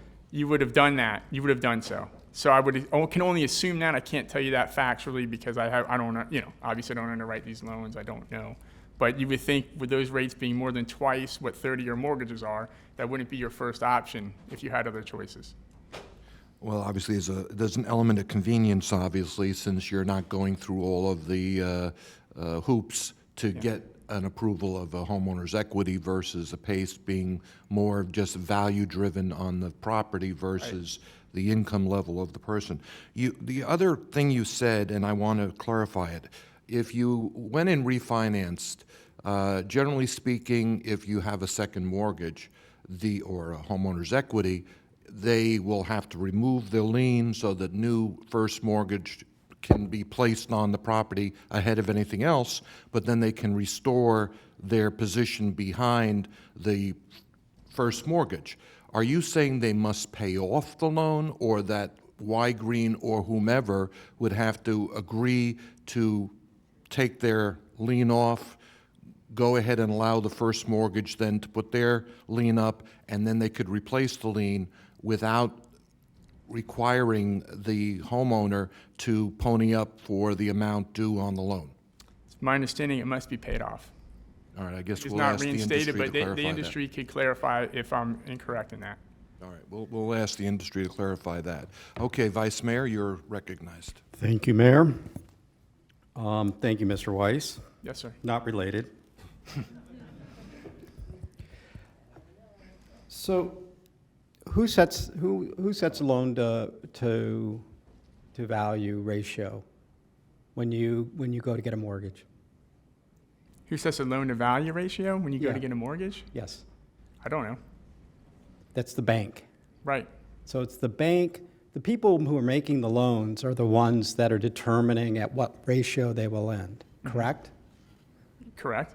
Okay, so, I mean, you made the assertion that somehow that's 80% is something that is required, and as we know, that is not required. There is no such a standard other than what the bank wants to ensure that they don't loan more than they think that they can get paid back. Then maybe I The value misstated the assertion. What I was trying to communicate was that. Excuse. Oh, I'm let me- sorry. Go ahead. So the point I think that I wanted to make was when you're going to borrow money, whether it's based on the asset being a home, the asset being a car, the asset being whatever you're going to borrow, and the loan provider is the one who's saying, this is a risk level we're comfortable to take based on your ability to repay. And so I think when you talk about the 80%, and we know most of the people that do are for sale workforce and affordable housing, they're not putting 20% down. That's beyond what most people have available. So I just want to clarify, because you made that statement, and for the public, that's not how it's done by what the lender, the risk level the lender is willing to take based on the credit history, the ability to repay, and their comfort level with the value of if there's an asset being pledged. I mean, when you get a credit card, for example, there is no asset that's tied to that credit card to guarantee repayment to the lender. So I think, in looking at this, I just see it's very difficult. It's not difficult. It's just, I think we need to be clear on how that is done. It's not done by government. It's not done by law, it's done by, in general, it's done by what the person providing the loan is willing to accept. In this case, though, we have stipulated in our ordinance the maximum value that we would allow a PACE loan to be loaned against a potential home or a property, because it could be a commercial property as well. You talked about a 3% mortgage. Is that a second mortgage or a first mortgage? I talked about a 3% mortgage? Yes, you talked about, you did an analysis and you said it was a 3% mortgage versus a 7% Yeah, PACE during the loan. third quarter of 2021, when we looked at that, the average rate of conforming mortgages at that time was 3.04% for But 30-year mortgages. that would be a first mortgage. Correct. And a PACE loan is more akin to like a second mortgage. Well, because you're not buying an entire house with a PACE loan. I would say it's different yeah, I can explain why if you'd like me to. Sure. The difference between a PACE loan and a second mortgage, to me, that is very significant. And why I would argue those rates, like 7.06, are exorbitant, is that a PACE assessment is a lien on the property. The PACE assessment, therefore, if you don't pay your tax bill, we by state statute on June 1st will sell a tax certificate on your property. Therefore, the risk of not being paid back and the process to get paid back from a PACE lender is significantly different than if someone doesn't make a payment on time of their first or second mortgage. You know, if by June 1st, if you haven't paid your taxes, which now include this PACE lien amount in it, we're going to sell a tax certificate. They're going to get paid by June 1st from the purchaser of that tax certificate. The risk is almost non-existent for them. So I would argue that the risk of a PACE loan is lower than that of a first mortgage. It's a first lien on the property, and because the tax certificate sale, they don't have to go through the process that a mortgage lender would have to go to if there was someone who did not pay their mortgage, for example. They have to go through the whole foreclosure process. They then have the risk after that foreclosure process on whether they can sell the property for as much or more than they lent the person. That is all eliminated when you have a PACE lien because you are privy to the tax certificate sale. The tax certificate sale, which we do the work and administer for them, and which, again, we try to cover those expenses through the 2% that we charge them, among many other expenses we incur through this process. But can I also just clarify, because I agree with what you said about the 80%, and I don't want to if the way I worded it, I clearly was misleading. What I was saying was that what I was trying to communicate, and obviously didn't do a clear job, was after the housing market crash of 2006, most lenders require, and I agree it's different if you're like a veteran or a first-time home buyer, but most people are required to put down 20% or more of the value of their home. I know there's exceptions to that, but since the 2006 crisis and the risk that the mortgage industry saw from lending, close to 100% of value from many mortgages, they changed their policies, and most people are required to put down 20% or more of the value. I agree it's not 100% of the people, and there are exceptions to that. But that was the point I was trying to make, and I apologize if it was stated in an unclear fashion. I was not trying to mislead anyone. Okay. And then you talked about the issues with compliance with the Office of Inspector General. Do you have details about what those compliance issues were? They're in the report. I don't know if I have the report in front of me, but I believe the two instances that they referenced both had delinquent taxes within the 3-year period prior to it taking the PACE assessment on. I would like to see it to make sure I don't, again, misquote that, but my recollection is in both those cases that they had found that people had not paid their taxes at some point in the prior 3 years. And so how do we know how those loans then were made if they were not in compliance? They should not have been. They the research, I guess, wasn't, I mean, I'm only Well, where's speculating. the, do you all know where did the breakdown happen? It was before we were monitoring this program, before we were asking for the disclosures. Their review of this went, I think, through 2021. As you know, we started doing this 6 months ago, so it was prior to us reviewing the disclosure forms or getting disclosure forms on those loans, so I can't answer that. Okay. Whoever Well, was yeah, making the I think- loan would have been, the PACE organization making the loan should have been checking those things. Natalie, I think, has a comment on that. Yeah, it's my recollection from the Office of Inspector General's report that the issue was that the homeowner certified or signed off that they didn't have any delinquent debt, but it wasn't actually checked by the PACE provider. So that was one of the recommendations they had in the report, is that the PACE provider has to certify that that was checked. It's not just the homeowner saying that they weren't delinquent. So, okay, thank you. That's helpful to know. All right, thank you. To the Vice Mayor's comment, obviously there's a difference between the second mortgage and the primary mortgage as far as rate.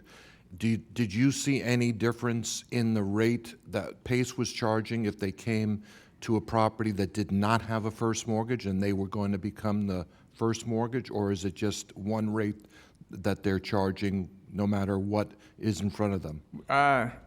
We did not drill down to that level. We just looked at the average rates charged for that period of time and compared it to 30-year mortgages at the time, which was 3.04, and high-yield junk bonds, which at the time were averaging 4.07. And here you're getting 7% on something that's a first lien on the property. It actually takes precedent over the mortgage in priority, the first mortgage. And again, you have, because of the tax certificate sale, the lender has almost zero risk of not only not paid back, but not paid back in a timely manner by June 1st of each year. All right, you just said something. I want you to restate it if I'm understanding correctly. You're saying that the PACE loan would take priority to the first loan, or so the First lien purchase on the money loan that the person took out to purchase the home originally would be subordinated to the PACE lien? That's my understanding. Okay, thank you.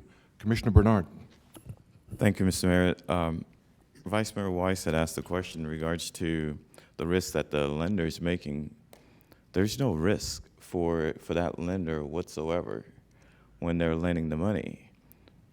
If they say it's going to cost $20,000, they will charge, let's say, 7 or 8%. It's on your tax bill, and if you don't pay it, it's not a foreclosure where there's a risk if the lender doesn't pay for it. So if they don't pay the taxes, it's due right away. So there's really no risk to the lender whatsoever. They're going to get paid. So basically, we as a government created a tool for these PACE lenders to be upfront from the first mortgage and the second mortgage. I guess my other question is, what is the interest rate that the PACE providers are charging right now since interest rates have gone up? What's the average that they're charging? For the Fortify and Home Run financing, 7.99%. It's approximately the same as it has been prior to the interest rate environment changing. Okay. Thank you. Thank you, Mr. Weiss. I think you are excused, and we're going to move on to our next guest. Thank you, and again, I appreciate the opportunity to speak to you. Okay, Commissioner Kerner, who do we got? Thank you, Mayor. Our next public speaker and final public speaker is Aaron L. Deedy.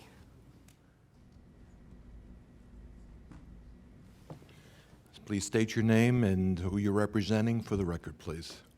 My name is Erin Deedy. I'm here today representing Petros Pace Finance. They are a commercial provider under the Florida Green Finance Authority, which is the only program constituted here in Palm Beach County. I'm also here to speak on behalf of the Florida Resiliency and Energy District, one of the providers that has multiple commercial providers under the program. We are here to support the ordinance going forward. The only thing that we would suggest with regard to the administrative fees is that perhaps we should have some time where the ordinance is actually implemented and plays out, and staff can get a handle on what the responsibilities are after the ordinance is actually implemented for a period of time. That's the only other suggestion that I would have. But I just wanted to make that distinction because the PACE industry is broad. There are a lot of different players, and not everybody is always on the same page. Thank you. Just a question on Yes. the consumer disclosure notice. You had no objection to that? No, because we're providing commercial projects, and that disclosure notice is for projects under $250,000, and we don't really operate with a lot of that size in terms of financing, so we're fine with that. Very good. Thank you. Okay, thank you. All right, that's all the speaker cards we have. Mr. Rutter? Mr. Dickens has had occasion to answer a couple questions, but I think he did have a presentation on that. You didn't hand in a card, young man. Mr. Mayor, I apologize. I asked if I should hand in a card, and they told me no, I should not. Well, so I will do you that hand after in this. a card when you're done. Thank you, Megan. Again, Jamie Dinkins on behalf of the Florida PACE Funding Agency, and today also on behalf of Fortify Home Run Financing and Renew Financial, which are the currently active residential PACE providers here in Palm Beach County. The Florida PACE Funding Agency also houses Counterpoint Energy Solutions, which is a commercial provider, and a few other small commercial providers. Before we get deep into the presentation here, I wanted to just touch on a couple of things that I believe might be able to provide some clarity based on the Commission's questions that have been asked over the last hour and a half, or however long it's been that we've been discussing this. The first one that I wanted to address is the interface between my client, the Florida PACE Funding Agency specifically, and the tax collector's office. If we go back to 2017, the tax collector declined to place the Florida PACE Funding Agency's lawfully imposed assessments on the tax bill. We went to the Florida Department of Revenue, which provides oversight to tax collectors when looking at special assessments and their collection on the tax bill. The Florida Department of Revenue instructed the tax collector here in Palm Beach County that they are required to collect those assessments. The tax collector refused, and we had to go to court here. We got an order from the circuit court here in Palm Beach County directing the tax collector to collect the assessments in accordance with the law. And after that order was issued and before we recorded anything, we were able to work out a settlement agreement. That is the agreement that we are operating under with the tax collector, and that is why we have not agreed to sign the new agreement that was proposed by the tax collector, because we have an operating settlement agreement. The figure quoted was $60 per week. That is inaccurate. According to our records, it's $35 per week. That accounts for between 20 and 25 hours of staff time per month that we have to put into providing these documents to the tax collector. So I'm 100% on board, and in fact advised my client regarding the collegial nature as the county has, where if it's less than half an hour of research, we just provide it. But it got to the point where we could no longer just do that. Out of the goodness of our hearts, we do have. I'm going to interrupt you for a second and ask you, it's been pointed out that if you were filling out the consumer disclosure notice, there would be no necessity for this exercise. So why are you fighting off the disclosure notice? We do have the consumer disclosure notice, and we do provide those to the Office of Resilience. The challenge that we have with the tax collector here is that the tax collector's role under statutory PACE law and the Uniform Method of Collection, which is why we use the tax collector's office to collect these assessments, is extraordinarily limited. The Florida legislature has said you get to do one thing and one thing only. You look at the parcel identification number, you look at the amount. If those merge onto the tax roll, and again, the tax collector does provide us with a format so that happens, that is it. The tax collector is not permitted by Florida law to confirm whether or not we have followed any ordinance or any statute. The tax collector is not permitted by Florida law to make confirmatory terms calls, additional calls, etc.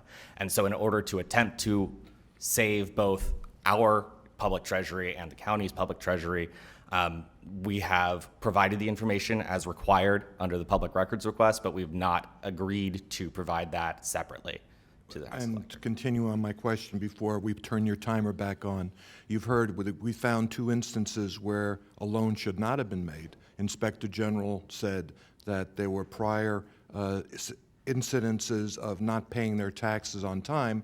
Those should have been disqualified. So how would we have discerned that without taking the extra step that you're saying we shouldn't be doing?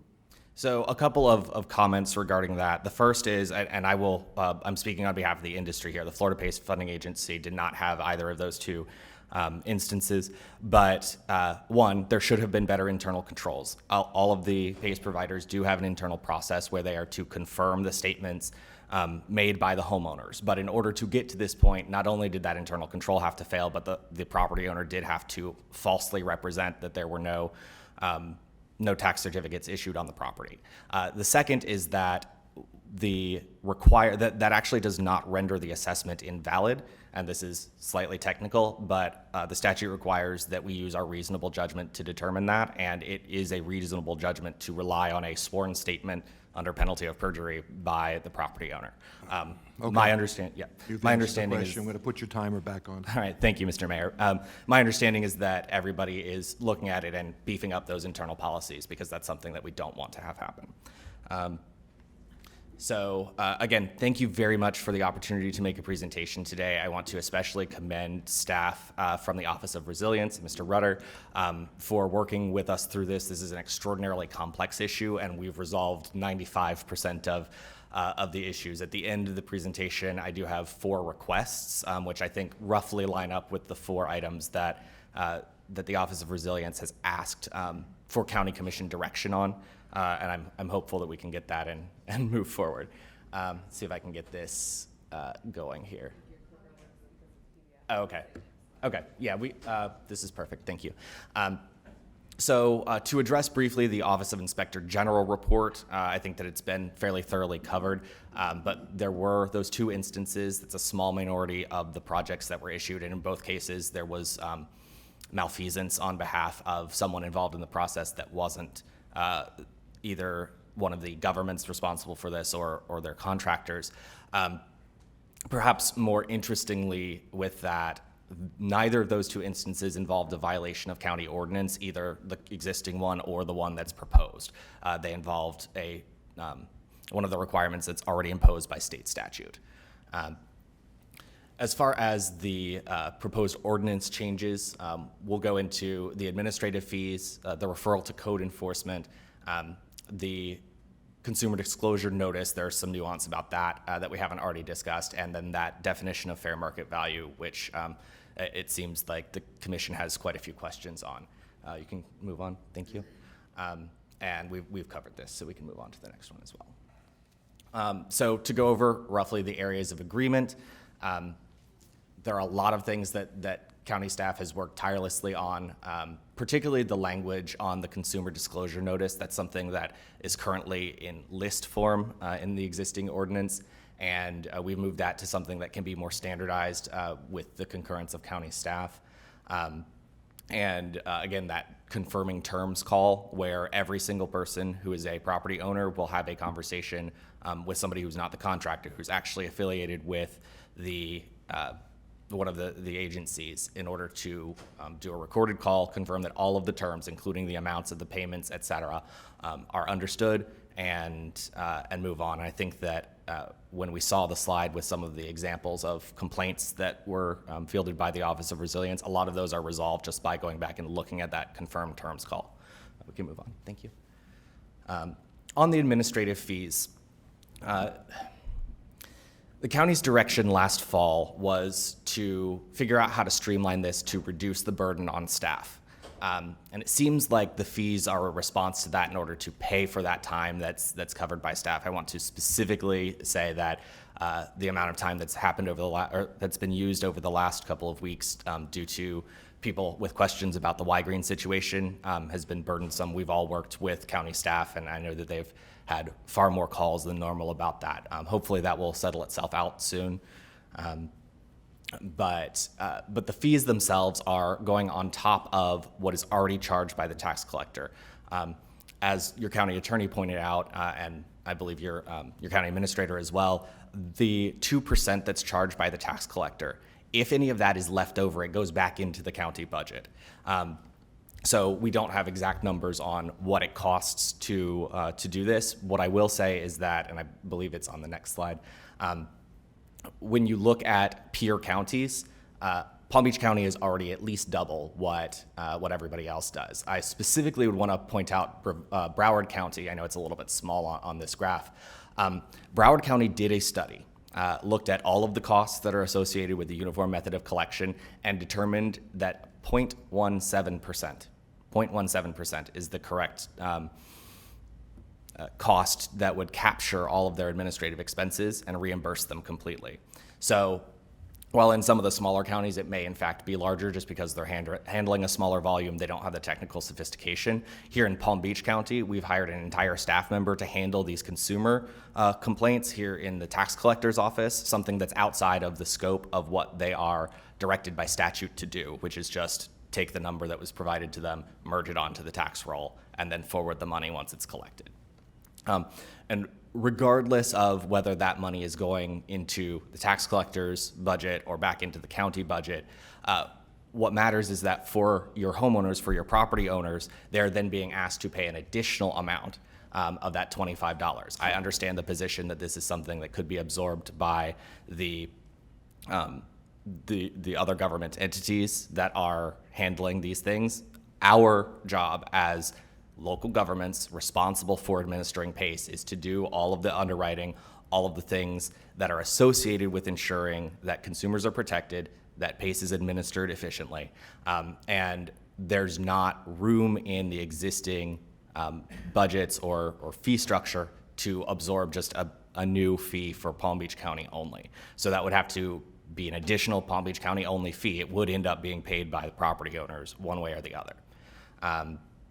So the example here on the graph is a $20,000 project, a home's roof perhaps. That results in $400 worth of fees to the tax collector. And that's not including fees that they would collect on the interest payments. And then in addition, that $25 that would be tacked on to the top. That's something that is a challenge for a property owner to pay. I would also note that there was some discussion on commercial assessments and that there aren't very many in Palm Beach County.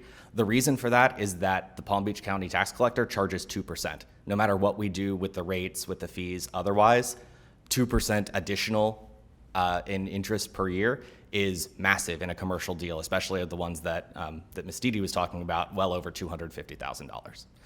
We can move. Thanks.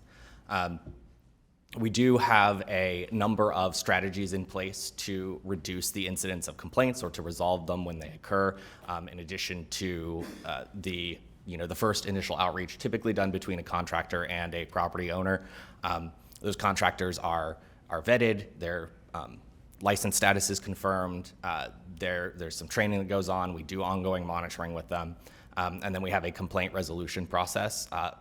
At times that even comes up to having one of our attorneys call and try and figure out the situation. I've only had to do that 2 times, but if that's necessary, that's what we do. We want to make sure that these complaints are resolved. We have pricing controls. We confirm that the price that is agreed to between the contractor and the property owner is consistent with what is typical for that project. And then we only pay once everybody has agreed that the project is complete to the satisfaction of the property owner.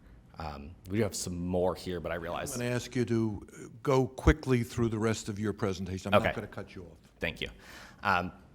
So there, I think I can cover the code enforcement quite quickly. The main issue with the code enforcement section, particularly with the prohibited marketing language from the industry's perspective, is that these are things that should apply to all contractors. Staff did a great job of explaining that, and we understand the that staff's perspective is, as Office of Resilience, they only have control over the things that they have purview over. Our recommendation is that this be studied and done on a broader basis, because we do think that, especially these third-party lead generators, they will put a flyer out that says anything. They will answer a phone call and say whatever they think it's gonna take in order to get the lead that they can get paid for. They're quite lucrative, and unfortunately, they're either not well trained or not particularly scrupulous. That's not something that should apply to PACE contractors only, particularly because a lot of times going into a project, if I'm somebody who's a roofer, I'm gonna go in and I'm gonna say, okay, you called me, you might need a new roof. Let's take a look at it. I'll take some measurements. How do you wanna pay for it? They don't know it's a PACE deal until the property owner either asks them about that or they present a set of options. And for that to kind of come up after the fact, after they've already engaged in the marketing to get that lead, might subject them to some code enforcement in situations that would take them by surprise. We can move on.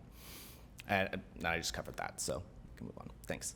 The consumer disclosure notices sent over to the tax collector we think is unnecessary administrative bloat and burden. As we've talked with this commission about before, Palm Beach County is already we spend more time handling the regulations for Palm Beach County than anywhere else. Doing this is an additional programming burden, and again, it's enabling the tax collector to spend Palm Beach County resources on something that is well outside of their statutory purview. All right. Again, much discussion on fair market value. I think that the best example was the one in the Office of Resilience presentation. That's similar to what I've seen when we were on our phone calls and talking about this type of thing. What you are doing is you are taking somebody whose house is worth $380,000 in that example and saying, because you have a $200,000 mortgage on your property, you can't put a new roof on, even though it's required by your insurance. You got to find another way to finance it. And they're going to go look at payday lending. They're going to go look at home equity lines of credit. By the way, home equity lines of credit right now are in the 11 to 12% range, which is much higher than a PACE assessment would be. Let's bring this to a close. Okay. So our request for the county commission is direction, obviously, on what we want to do. We don't think that there should be a county program fee. We think that the provisions regarding code enforcement that apply only to PACE should be applicable to all contractors. And we ask that you remove the provisions that require us to provide additional things to the tax collector, and then accept staff's recommendation on the definition of fair market value. Thank you for your presentation. I'll remind you to fill out a card. Look, let's understand the fact that you would not be standing in front of us if you didn't want us to do your collections. So, I mean, it comes right down to the fact that you could be lending money to consumers directly and dealing with underwriting, dealing with collections, dealing with whatever has to be done, like other lenders, like you said, the payday lenders or homeowners equity. The only reason you're standing in front of us today is because you like the idea that that lady over there is sending the bills out and you're going to get your money, and you're in a very favorable position, as we've now stated, even ahead of the purchase money mortgage. So anything we're going to ask of you today, if you didn't want to be here, you don't have to be here. So I think we need to put that on the table. You're here because you like the idea that we're your bill collector. And so if we ask for something today, in our feeling as the seven of us standing here or sitting here representing our constituency, we're doing it to protect our residents. And so you may not like it, and if you don't like it, then you don't have to do business here. I like PACE. Obviously, Commissioner Bernard has some misgivings about the underwriting practices, and I certainly I share his view that maybe there's this some of the people who are coming to you because you're the lender of last resort. That's another issue. But I think that what is being asked of you today, first of all, any money you're giving to the constitutional tax collector doesn't come directly to us. So if we have costs as a county to administer this program, I have no embarrassment about asking for those monies. And I don't know what my colleagues are going to say about that, but I see no reason that I have to wait to see what's left over at the end of the day after she does her work to see if there's something for me. If I see that we are going to spend some money to administer this program correctly, then I have no misgivings about asking you for that money.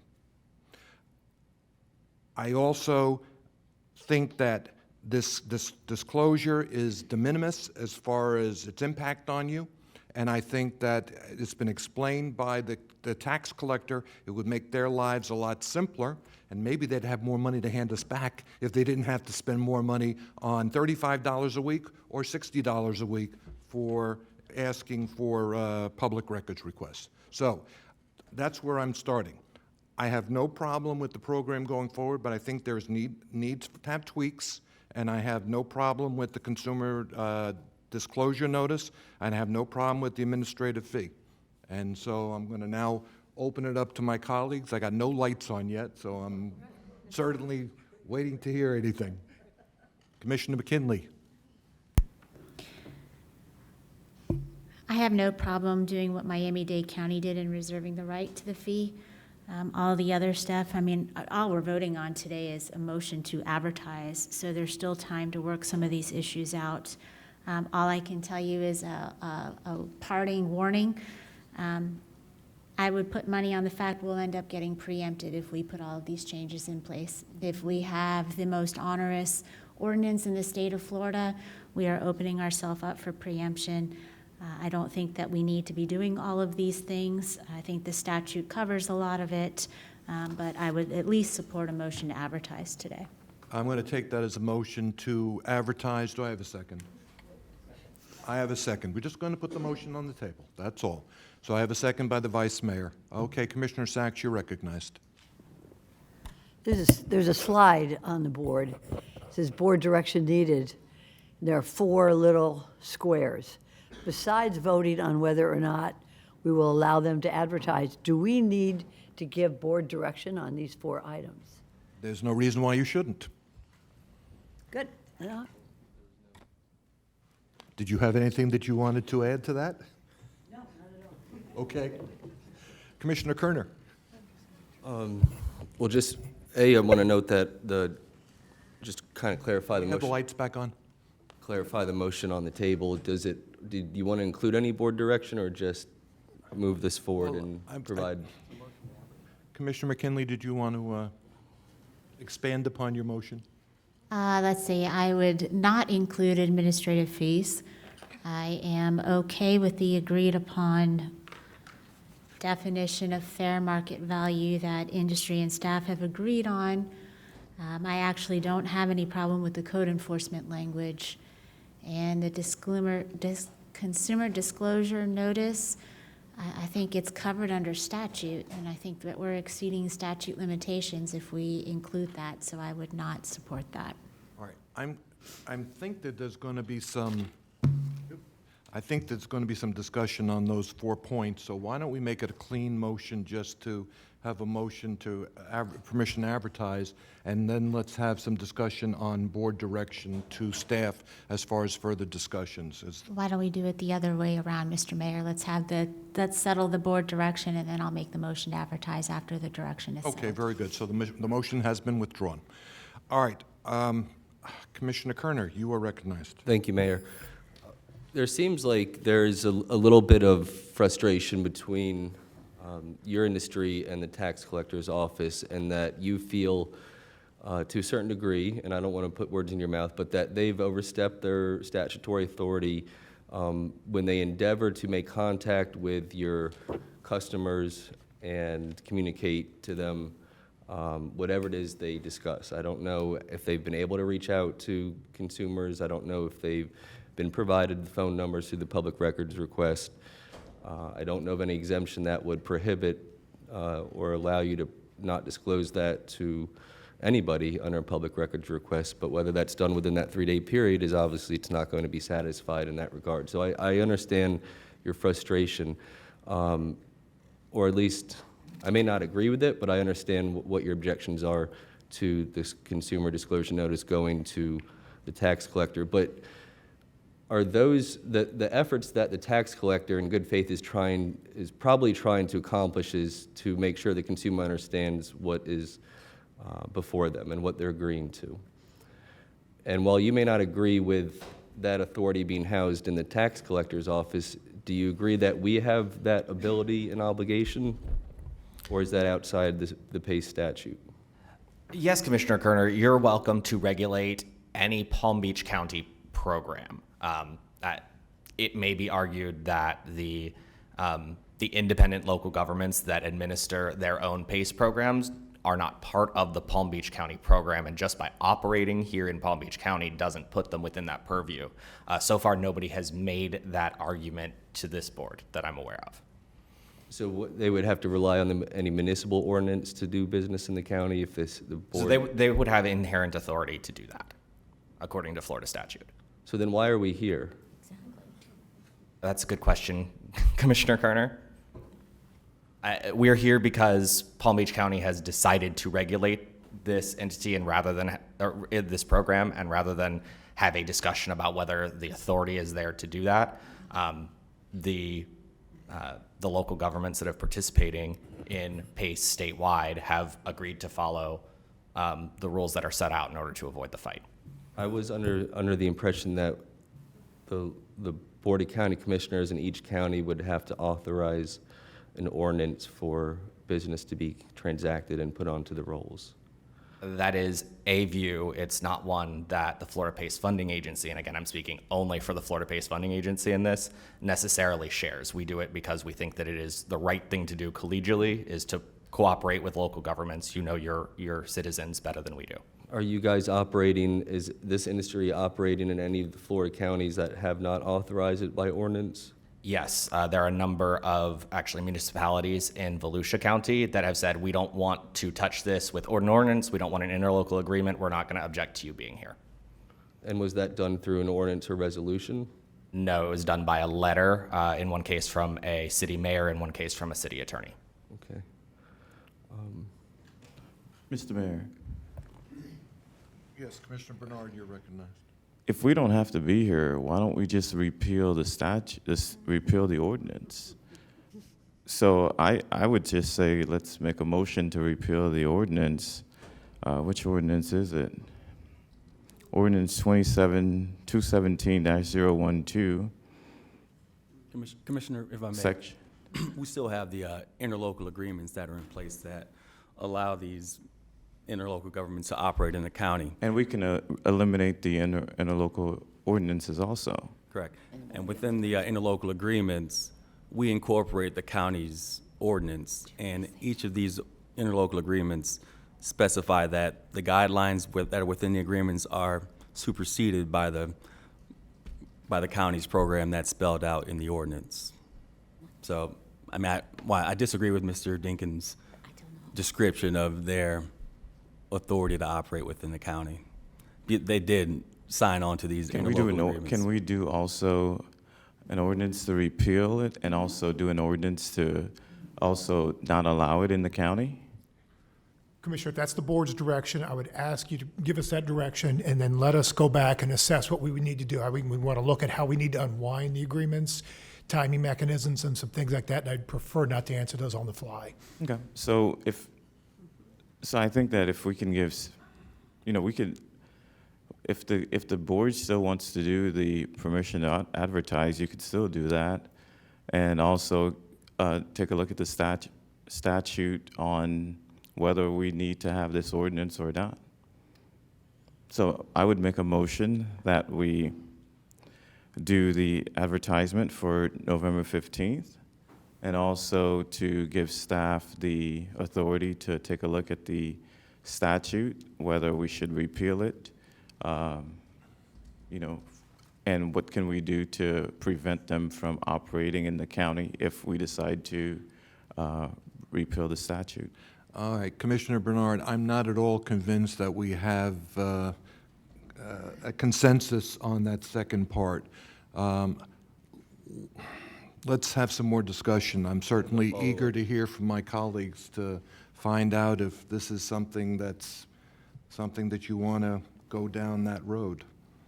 Can I finish my line? You may, Commissioner Kern, I'm sorry. Thank you. Commissioner Bernard, you've been the leader on the board on this issue, and so I'm inclined to support your vision.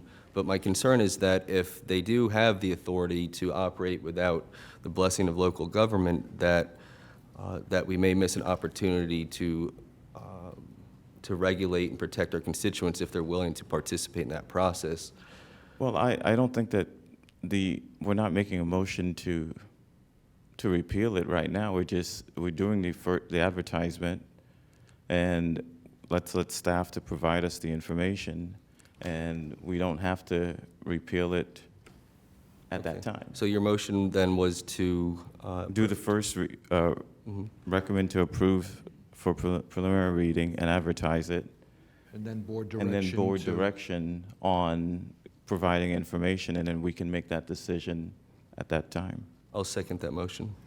All right, I have a motion and a second. The motion is to give permission to advertise. The second is give board direction to staff Mr. to... Mayor, the only thing is we still didn't decide on the direction items. Do we want to do Well, that? I'm trying to get some coalescence of our feelings here. I don't know what the hell. All right, let's slow down a little bit. You've put something on the table which Commissioner Kerner obviously agrees to, that we want to investigate the idea of completely abolishing this ordinance and potentially allowing the industry to act outside of our authority. That's one thing that's on the table. I have presented my own thoughts that I had no problem with consumer disclosure notice and the administrative fee. I would have given direction to staff to look at that. Obviously, Commissioner McKinley is afraid that the more we get into this, the more we are setting ourselves up for preemption. So, I mean, there's a lot of things going on here. The only thing we seem to have agreed on is we're going to advertise. And I'll recognize Commissioner McKinley. I know, and I'm sorry, Vice Mayor Weiss, but a quick question. I'm kind of hearing my county attorney over here mumbling. If we completely repeal this ordinance, Ms. Attorney, do we have the authority to add this to the tax bill? I don't think so. I think that's what requires it to be added to the tax bill. So can we take a 5-minute recess while they figure that issue out before we continue this conversation? Let's take a 5-minute break. Thank you. Commissioner Mayor, Sachs, Mayor, yes, before, because I know what's going to happen. We're going to start talking about this, and it's got to be transparent. Now, I agree with Commissioner McKinley and my two colleagues. Let's go ahead and take a vote, possibly, on having it advertised. We have 4 boxes up there that you present. I have to say, this has been a little bit fuzzy today. I don't know quite, are we to include those or not? Are they part of the motion to advertise or not? I really agree that we need to take a vote on advertising, and then I think we need more work on this. This has been, we've got things all over the record here, some of which I really don't like. Well, with all... So just 1 second, Commissioner McKinley. So I think rather than, if we're going to take a 5-minute recess, can we go out and discuss this with... you can talk, but not with your colleagues. No, Okay, so then we may need a 10-minute recess, Mayor, because I find it a little bit incongruous that we have all this testimony on the record, and really none of it is clear-cut for me. All right, to Commissioner make- Sachs, in deference to your request, we will take a break until 12:15. Thank you, sir. Everybody stretch your legs, talk to anybody except your colleagues.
business. Now, let me just clarify for my colleagues what has been pointed out to me offline, and that is what is before us right now, which is the permission to advertise, would include those 4 items up there right now. So if it is the will of this board that any of those items not be part of this direction to staff, speak now or forever hold your peace. Those 4 items are included in our direction right now, that if we vote now to recommend a motion to approve the preliminary reading of public hearing on November 15th, 2022 at 9:30 a.m., when unfortunately Commissioner McKinley will be out there and not here, then they will include those 4 items. Unless at this point someone specifically wants to withdraw one of those items from the direction to our staff. I don't agree with the fee.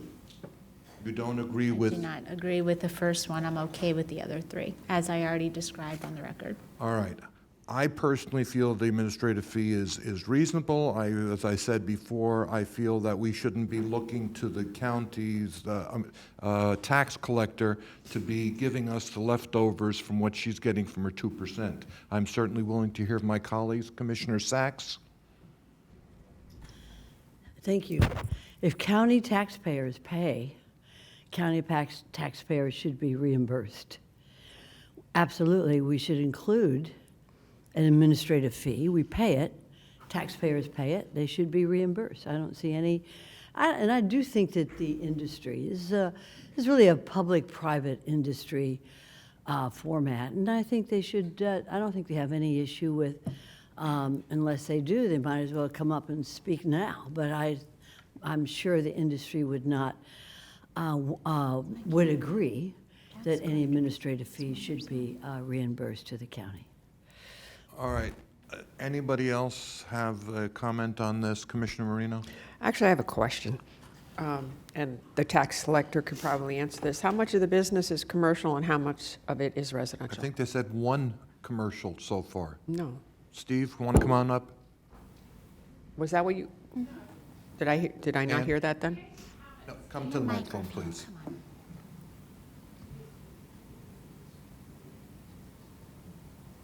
We don't really have much experience with commercial loans in our county. And the ones that we do, they're really used as a connection. Once they get the PACE loan, as soon as the building's completed, they go get money in the financial markets because they're not going to pay 7.5% interest. So you're saying that for the most part, we're talking about It's residential. minimal. The amount of commercial loans are minimal. Very minimis. minimal. Thank All you. right. I'm going to break from our comments for a second. Mr. Schiller handed in a card during our break. I'm sure he has something that's going to Very just poignant. fix all this. Exactly. Neil Schiller with Government Law Group, 137 Northwest First Avenue in Delray Beach, here today representing and have been representing Renew Financial with regard to the PACE program. Previously, a past speaker made a statement that we don't necessarily need an ordinance. It is not our position, Renew Financial's position, that it is our position, that we need an ordinance. I was very helpful at the beginning of the writing of this ordinance, and we really feel like we need one, and we just wanted to get back to the 4 points. And thank you very much. Thank you, Neil. All right, I'm going to point out another offline comment or discussion I had with our county attorney, which she said basically within our rights if we want to just go ahead and kill this ordinance. And no, we wouldn't have to give them either by a wink or by a letter permission to basically be in the county and do business with us not being able to regulate them. But understand, we give up a lot if we just kill this ordinance. But I'm not sure we're there yet. And I understand Commissioner Bernard's frustration with this ordinance. And I have some of those same frustrations. As good as the program is, I'm afraid that it may be preying on people who have no place else to go. And I don't know if it's a good thing or a bad thing. Commissioner McKinley? Yes, a question for the tax collector's office. Did I hear you correctly, or did somebody comment correctly that the 2% administrative fee that you collect, that part of that is used to help fund a consumer advocate position in your office? Actually, that consumer advocate works about a third of his time. He runs our tax certificate sale the rest of the time. So that's not correct information from Mr. Dinkins. Okay, but a third, so 1/3 of the position is funded through a portion of the 2% administrative fee that your office collects. We actually don't look at it that way, Commissioner. How do you look at it? I don't allocate his salary because it's not just his salary. There are many other components in this ordinance that we have to understand and work with every single day. Okay, I have an issue, Mr. Mayor, of duplicating anything. I mean, if even a portion of that administrative fee is used for advocacy on behalf of consumers, and then we're gonna go ahead and charge a fee to use a portion of that on behalf of advocacy for consumers, I think we're double charging for the same service. I would think there is a way that we could work something out to share in a percentage of that 2% fee to be able to cover the advocacy costs on behalf of consumers through Megan's office. Furthermore, if there are any leftover funds, much like we complain about Tallahassee pulling money out of the Sadowski Trust Fund and using it for other purposes, if there are any leftover funds from that 2% fee that are returned to the county, those funds should be dedicated strictly to Megan's office and not used to fund any other general ad valorem program. I'd like to make a comment, Commissioner. The fees that we return at the end of the year, last year were $45 million.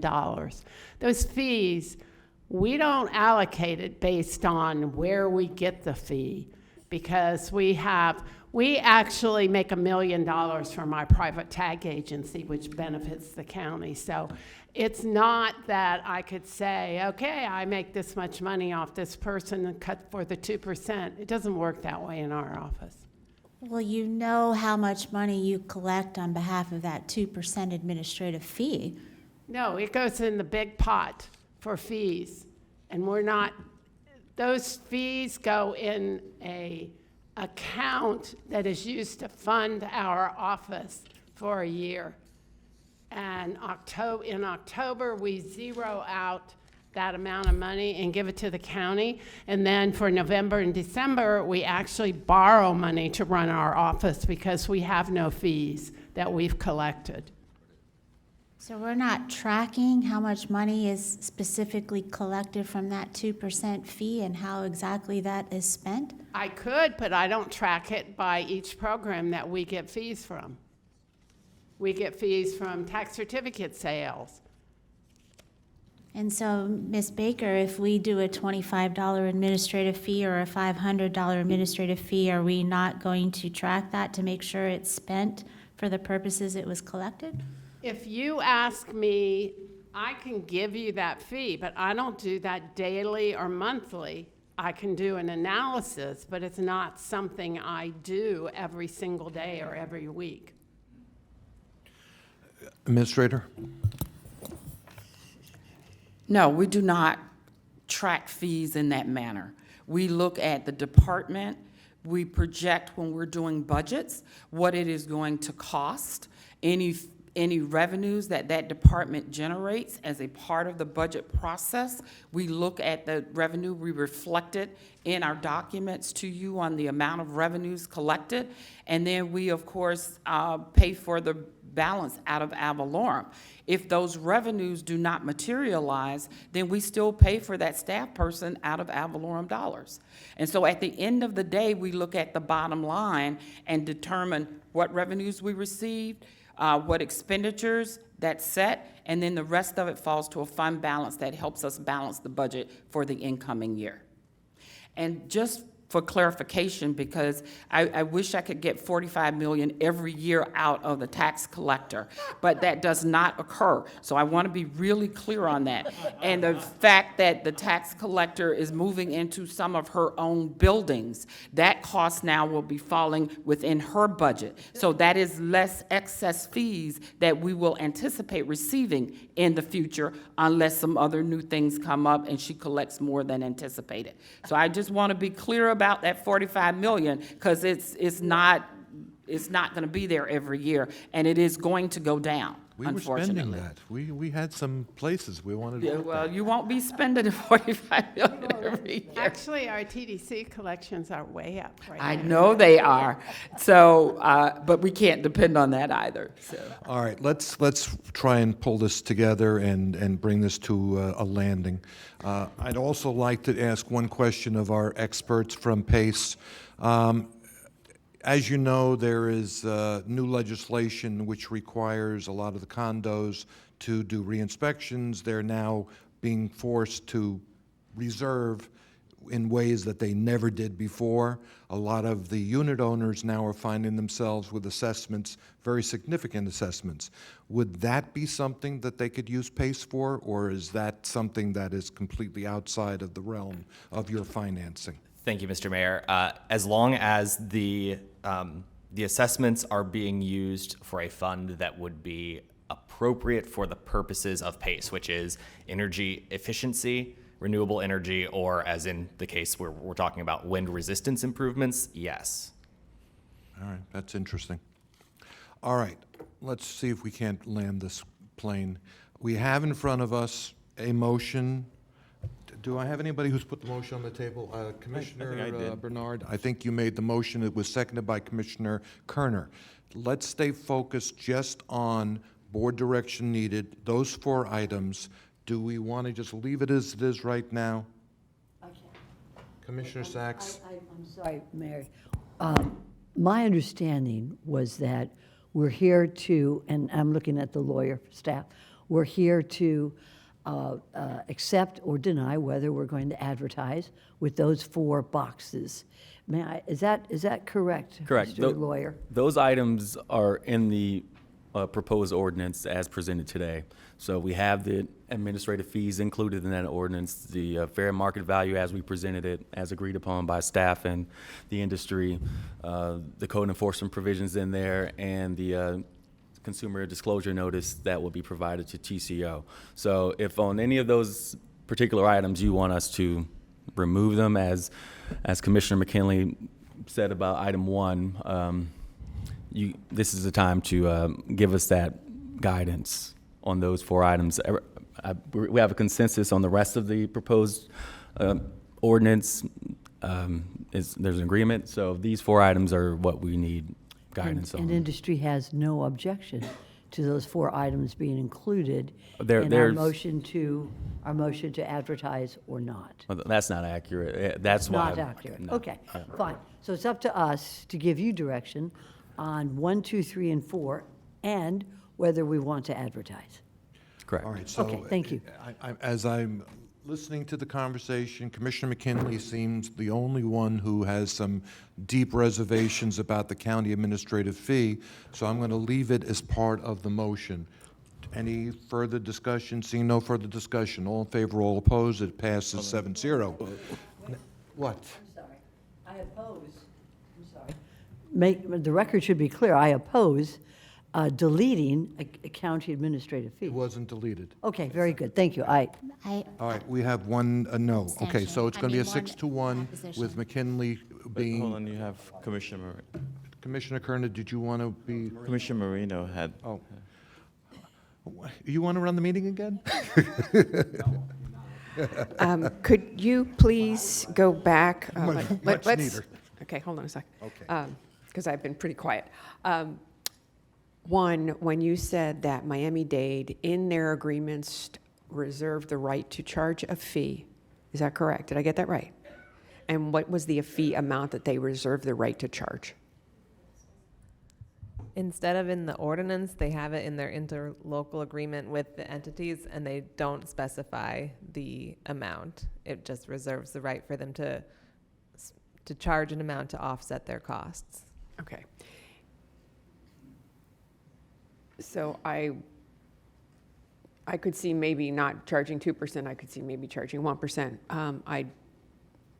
But I'm to the kind issue of of fuzzy. administrative fees, you're not, I'm kind of fuzzy on it, but, Okay, well, I do. we got more time to But what I'm discuss this in saying is November. that they've already accepted from Miami-Dade that if Miami-Dade decides to charge a fee, they're not going to fight it. I'm just putting that out there. I'm sorry, just one clarification. The 2% commission that they're talking about lies with the tax collector. That's not a part of us. And she needs to speak for herself, but I want to be clear with our board that the 2% is not ours. I'm unsure as to what the Miami-Dade is, whether they took their 2% away from their tax collector or somehow everybody agreed to the lesser amount. I'm not sure Charge what that 2%. issue is. The Miami-Dade tax collector doesn't charge 2%. Okay. But that's our and we can't tax tell the collector. tax That's not collector us. what to do. All right, I'm going to try and take this vote so we can then move on to Commissioner Bernard's direction and see if there's any traction for that. So again, I'm going to call for a vote. All in favor, all opposed. I show it as a 6-1 with Commissioner McKinley against the motion to have the preliminary reading and public hearing on November 15th.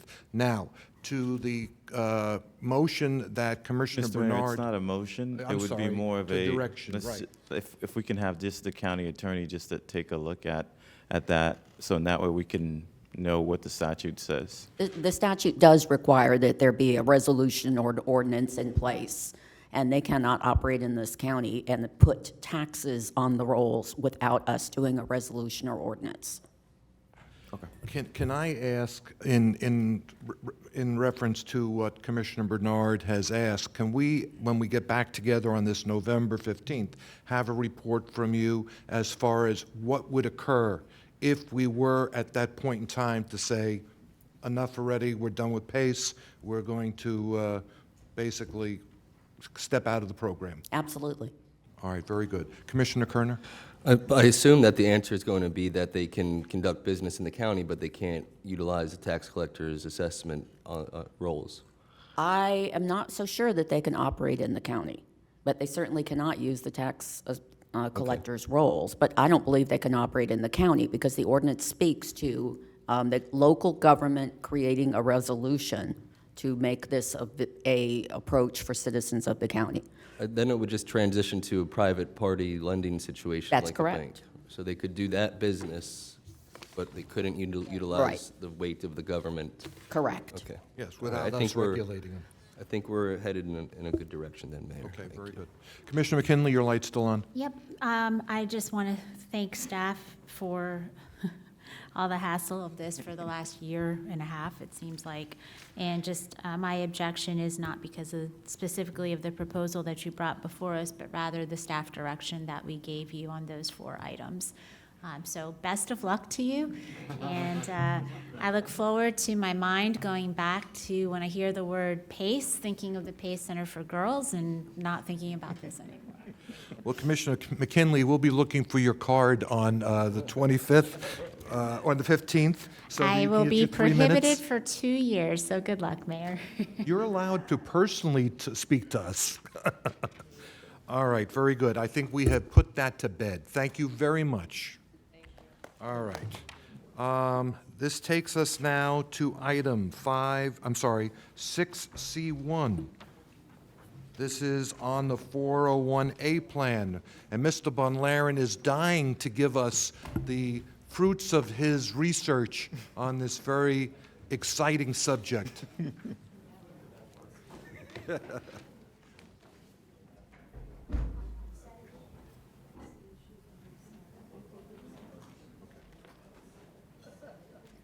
Vice Mayor ran a much better meeting than me, much more efficient.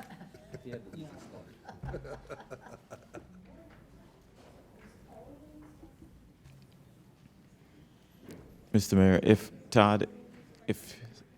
can you give us the abbreviated version? He hasn't even sat down yet, and they're trying to cut him off. Before you, we have the abbreviated version of the PACE program that we'd like to present. Thank you, Mayor, Vice Mayor, and I believe that we've got queued up a brief presentation for you. 45 minutes, you said? No, we've spent a little more than 45 minutes researching this, I can assure you. And obviously, first, thank you for the assignment, and it's really been something that we've been really able to dig into. This was a plan that we were not, as staff, very familiar with. Commissioner Bernard brought it before the board. You asked us to come back on some real specifics related to this, but we did a pretty deep dive to just understand it and give you an opportunity to just understand some of the trends we're looking at too, and how that might relate to a potential future plan. So just real briefly, wanted to share with you just some of our employee demographics and retirement statistics. The average employee in Palm Beach County, 46 and a half years old. Average employment, 11 and a quarter years.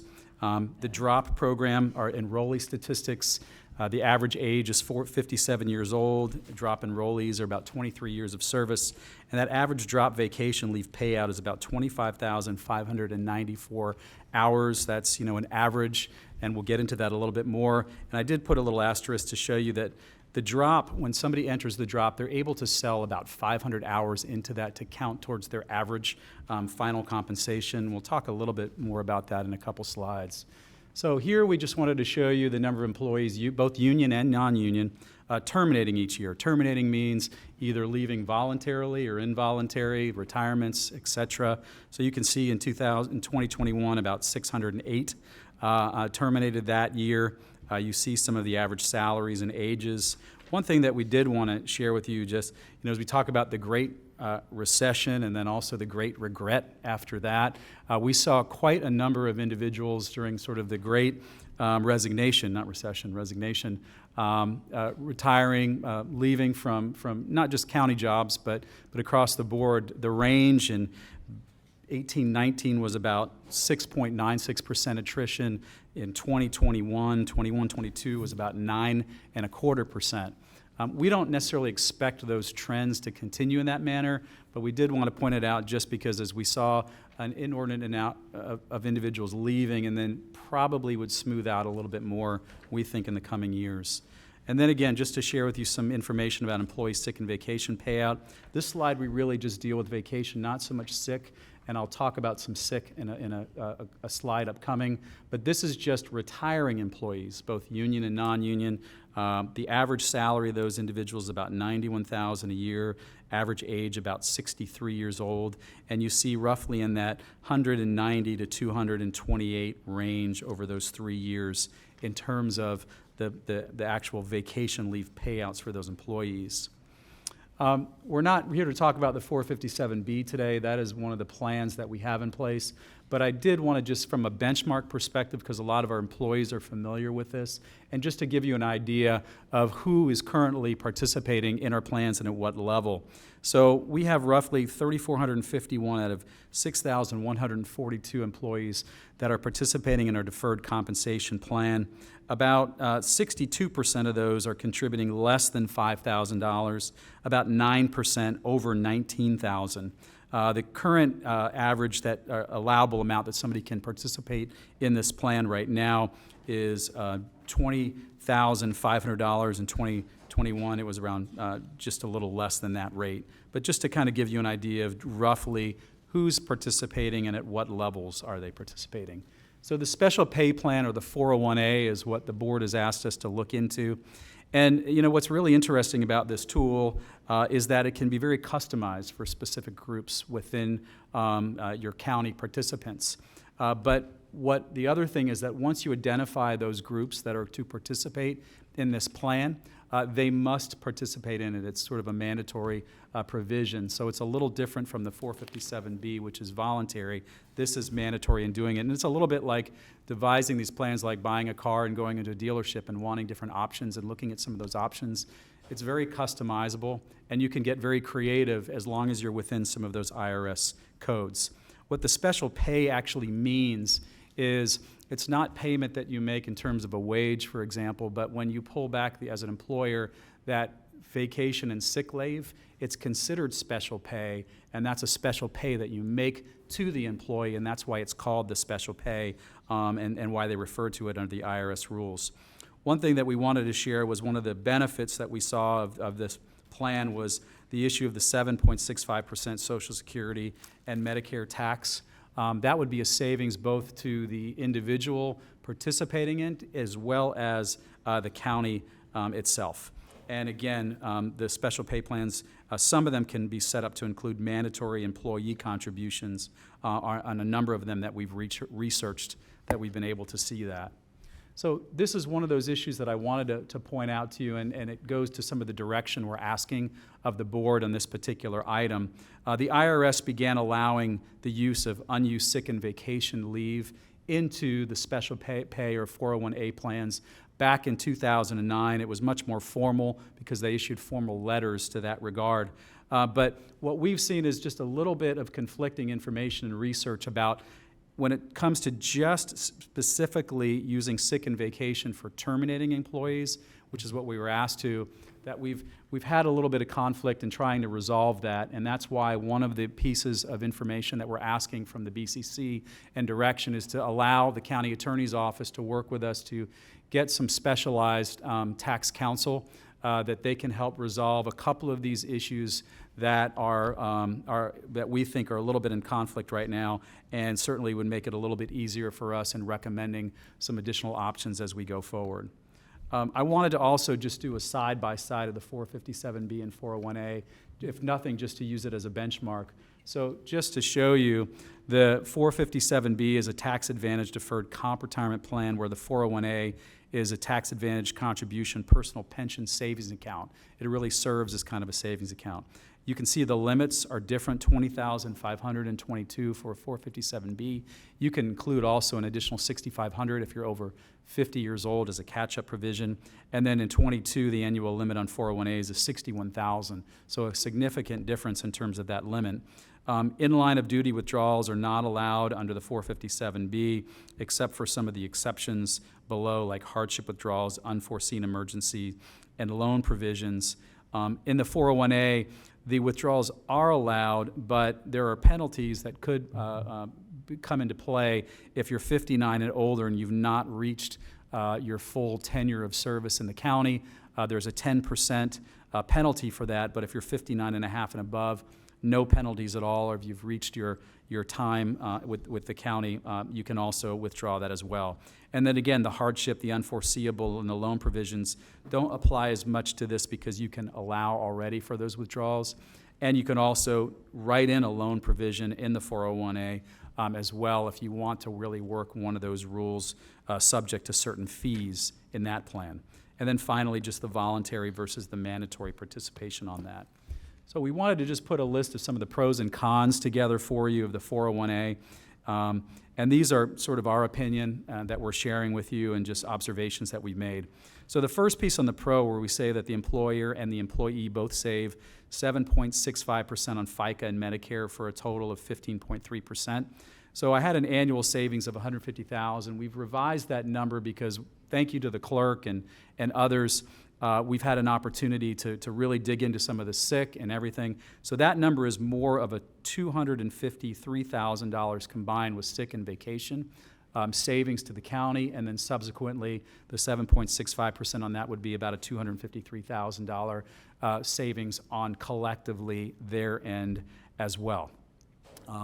The annual contributions for the 401A are up to $61,000. It allows contributions to accumulate tax on a tax advantage basis for retirement. It's very customizable, as I talked to you about. And just so you know, we have one 401A plan that exists in Palm Beach County today. We created it about 25 years ago for one employee who's now retired, but it just shows you how unique and customizable some of these are, that we were able to do that for one individual. And then it allows employees to save and invest money for retirement with tax benefits. The cons that we looked at of this are, one, the IRS rules make those contributions mandatory. right? A lot of our employees are used to some of the flexibility right now.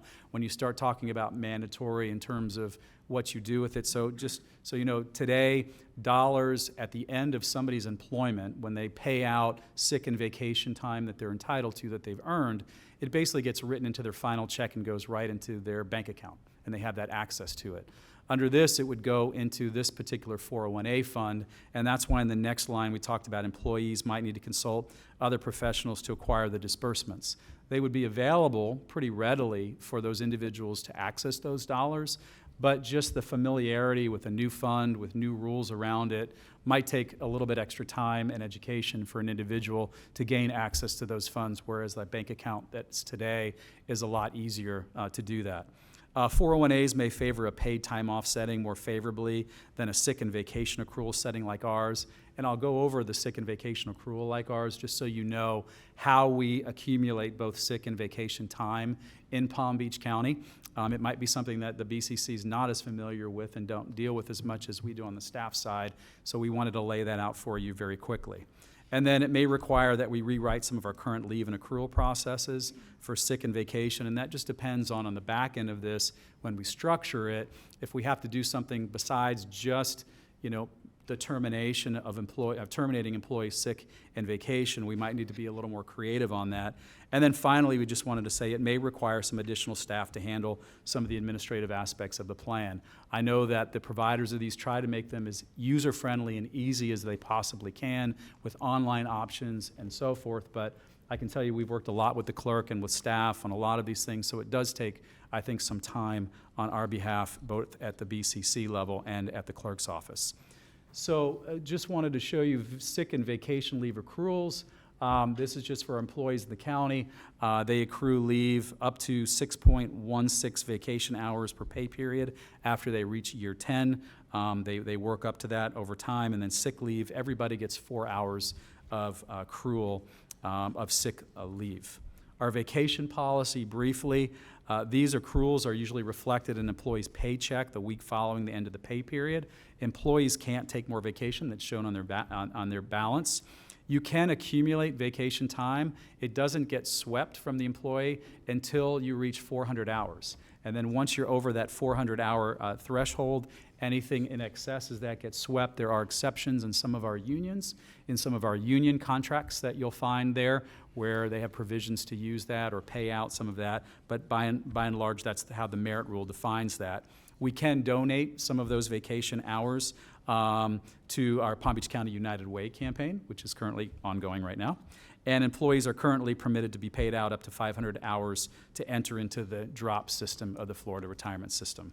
Our sick policy, pretty simply, you get about 104 hours of sick leave per year.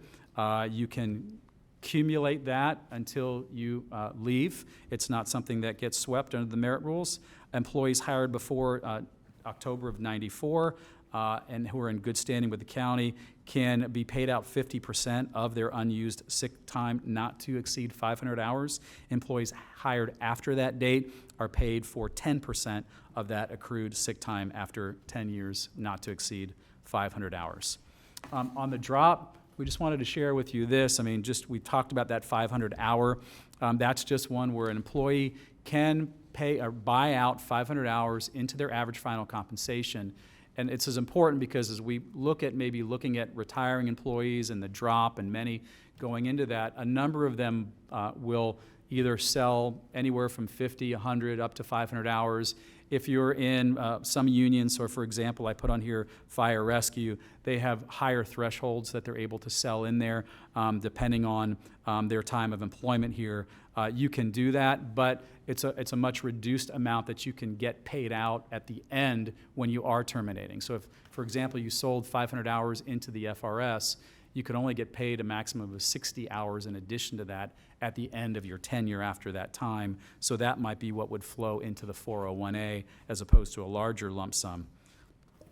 And then just in closing, we wanted to just say, we understand that it's hard to mandate all employee groups within the plan, but the 401A allows flexibility to carve out different employee groups, allows us to negotiate with some of our unions if that's a direction that we want to go. And while there are benefits to establishing the 401A, we felt that we needed to conduct a little more research into the specifics of the IRS code. And I want to thank Dave Audie and his entire team for really working and digging in with us on this. And they've been very invaluable to some of the discussions we've been having. And just trying to figure out, one, can we use it just exclusively for terminating employees and solely utilizing the sick or vacation balances for those terminating employees. And at the very end, just in terms of options and feedback, we're looking to consider, one, if it's something that you don't want to move forward with, and we've got the status quo that we would maintain. If you would like to move forward with it, first we'd ask direction from a staff perspective to allow us to consult with some of our county attorneys to clarify some of the stipulations of the tax code.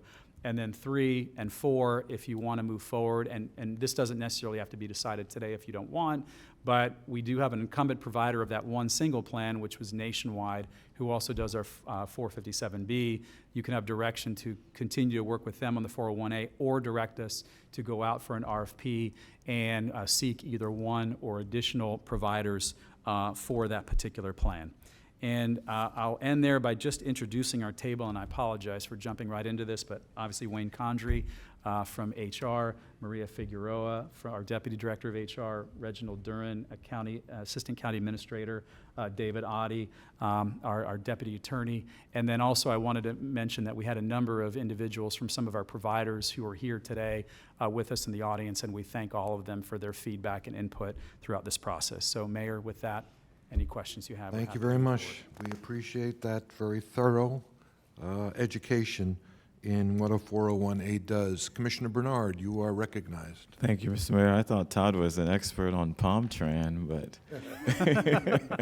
now you're an expert on special pay plans, so great job. Todd, in option 2, you mentioned, excuse me, to direct staff to consult with a tax attorney to further clarify stipulations and provisions. My question is, if we do get the clarifications, do we need to come back and do option 3 or 4, or can we do that? And also, let's say we would seek to do an RFP, do we need to come back? What's your thought process on that? Yeah, 2 things, and I'll let Dave opine on this as well, but Dave, if you want to start, and then. One of the main questions that good afternoon, Commissioners, Mayor, Vice Mayor. One of the questions we do have is whether or not, based on the fact that employees are already subjected to a mandatory FRS contribution, whether or not our employees can be made to have another plan that is mandatory. So that's a hurdle that we'd have to cross before we decide whether or not we could even embark on a program. Mr. Audie, can you get a little closer to the microphone? Let me ask you, so But specific to your question, Commissioner Bernard, I think, one, if you give us direction to seek that outside counsel, we can do that. If you give us direction today based on that, if you'd like for us to come back, share that information with you as a board, because if it alters in any way what that plan might look like, if we do go out to an RFP or you do direct us to do something otherwise, we'd like to have that dialogue with the BCC. So if we do the consultation with the attorney, I would recommend that we come back with that information, and then maybe you give us direction on one of the other options in terms of moving forward from there. And I think we can do that in a pretty succinct manner. Yeah, I explaining it to me this way, I think that it's better to let's get the clarification, and then whatever that it reveals, then we can bring it back to the board and for the board to make a decision at a later date. So I know we have comment cards, but my motion would be if we go with option 2 and get the clarifications first, and then we would, as a board, make a decision. Okay, so I have a motion by Commissioner Bernard, seconded by Commissioner Kerner, to basically direct staff to consult with a tax attorney to further clarify the stipulations and provisions of the tax code. Mr. Audie, is it your position that we don't need to do an RFP if we do go forward with this? No, that's not my opinion at all. I was just speaking specifically to the legal component as to whether or not we are, in fact, able to employ such services if it is in fact a conflict with the fact that we already have a mandatory FRS contribution, whether or not we can actually impose that on our employees to have another mandatory policy. Well, So, Mr. Mayor, like for instance, I believe that the school district does have this special pay plan, and all the employees of the school district are, they are part of the FRS. That was something that we heard and we explored, but it was our understanding that it's not mandatory for the full-time employees at a school board. Okay. Yep. all right, let's take the comment cards. All right, thank you, Mayor. Our first speaker will be Kurt Miller or Britt Deviney. And if you both are going to be speaking, I need a comment card from each one. Okay. Mayor, Vice Mayor, Commissioners, Administrator Baker, thank you for just a couple of minutes here. First, let me address the issue with the Palm Beach County Schools. They've been a client of ours for 25 years. All of their full-time employees are mandatory participants within the plan, and also are FRS eligible. So they do participate in this program through us. They are one of our largest clients, clearly. We work in every school district in the state of Florida. They all have this program. It is mandatory for all of them, and they all participate in FRS. We serve over 1 million participants in these programs across the country. We save, just to put it in perspective, the school districts in Florida over $100 million a year by having these programs in place because of the savings from those contributions being treated in a tax-advantaged manner. While this is a relatively new concept to Palm Beach County, this is something that has been around now for over a quarter of a century. And I'll leave it at that with, I'll answer any questions that we can address. Commissioner Bernard? Thank you, Mr. Mayor. One of the cons that was mentioned was, since this is mandatory, when it's time for it to be paid out, how long does it take for that employee to be able to receive the funding if it's mandatory? So it is treated administratively through your payroll department, and then it is invested in an account in the participant's name. It's the participant's money. They have immediate access to it. So if they were going to receive a check in the mail through their payroll, they might have received it on day one. They can receive it into the account that same day through our administrative linkages with the county. They have access to it immediately. They can take it out the next day. There are no restrictions imposed on the money. The only issue which Todd did bring up is, depending on how you define eligibility for the program, if somebody is under the age of 55 or in a high-risk position, police, fire, and under the age of 50, the IRS may impose a 10% penalty on taking that money, what they deem as early. Okay. Commissioner Sachs?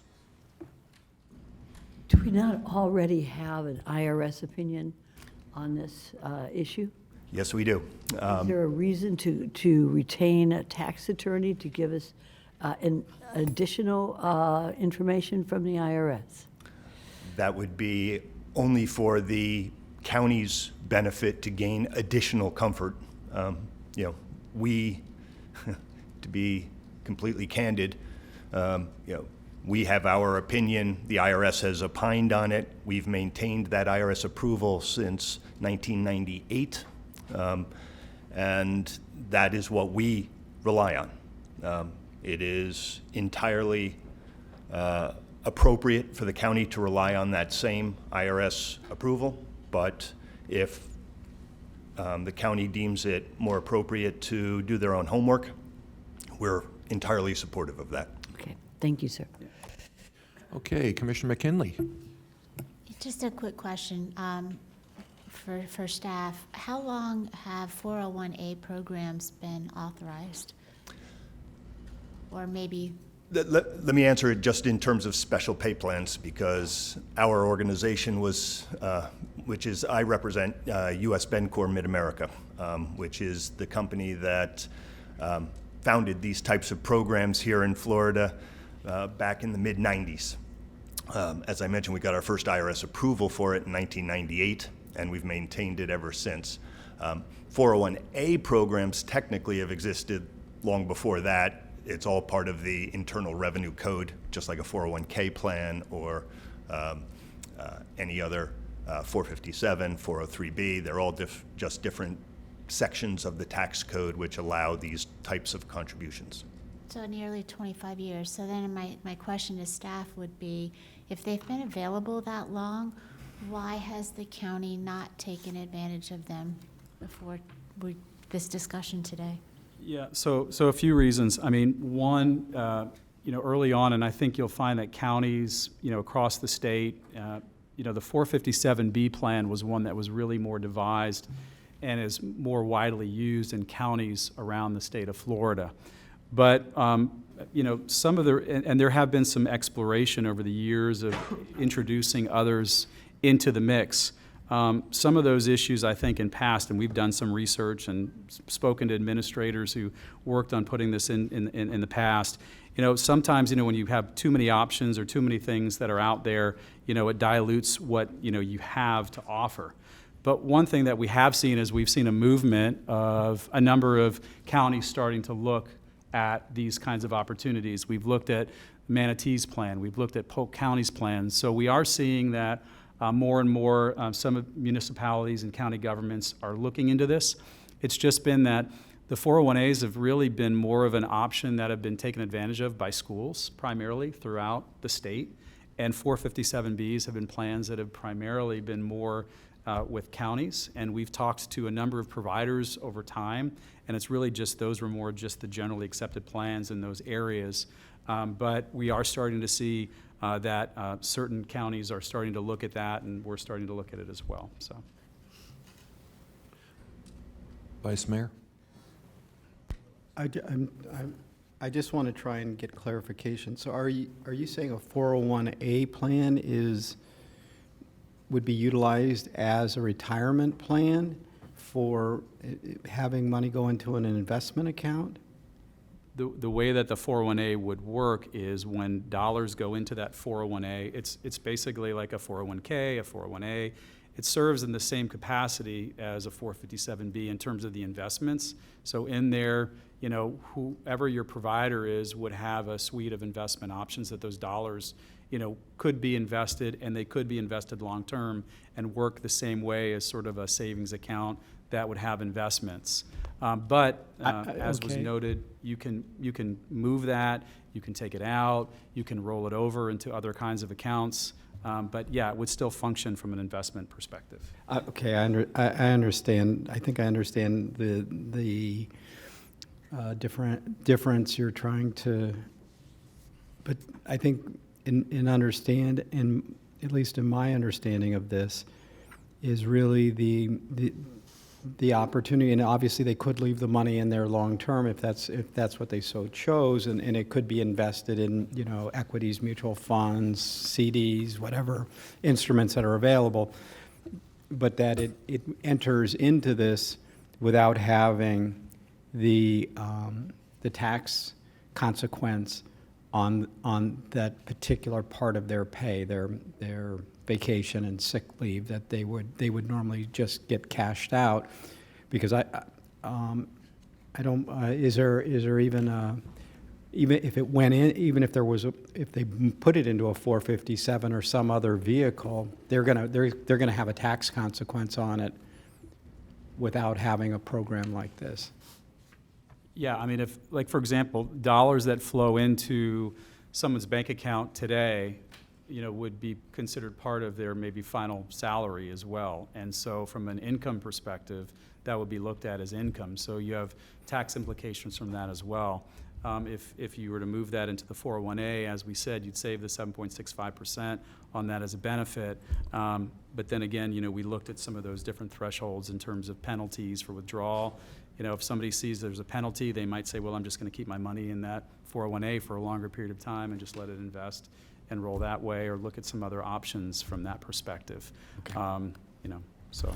All right, thank And you. I'm sorry, Wayne had a comment on that. And additionally, if I may, the reason we haven't really looked at a 401A in the past is, Palm Beach County is one of the earliest participants in the 457B plan when that first became available. In fact, Palm Beach County has been a participant in the 457B plan since 1980 through Nationwide. So when 401As came around in the mid-1990s, we had, we were deeply entrenched in the 457B plan, and we didn't look at a 401A as an additional benefit that at that time was worth pursuing further. And again, we were, it's been brought to our attention to look at it a little bit closer, and that's why we're doing so now. But we've been steeped in the 457B plan since way before I even started working here. So if I'm to understand it correctly, the real carrot here for the county to go forward would be the 7% that they're going to save on the taxes that they're not going to have to pay, and any offsetting cost as far as staffing to administer this would come out of those savings. Yeah, I mean, that is correct. I mean, when we look at sort of what, on the pro side of this and what they are, clearly from the county perspective, the county would have that savings. The employees collectively would have that savings. If there was some additional need or staffing, we could look at that savings to utilize that going forward. And that's sort of what we looked at, from the benefit side of it. I mean, obviously, when we try to weigh it out too, the issue of the mandatory side of it, I mean, anytime you have employees that are used to getting something a certain way and they get something in today, that's discretionary, they get those dollars in, and then you say, nope, we're going to switch to that side. There's a lot of education, there's a lot of, bumps sometimes, to maybe steal some words from the insurance discussion, to get to those points.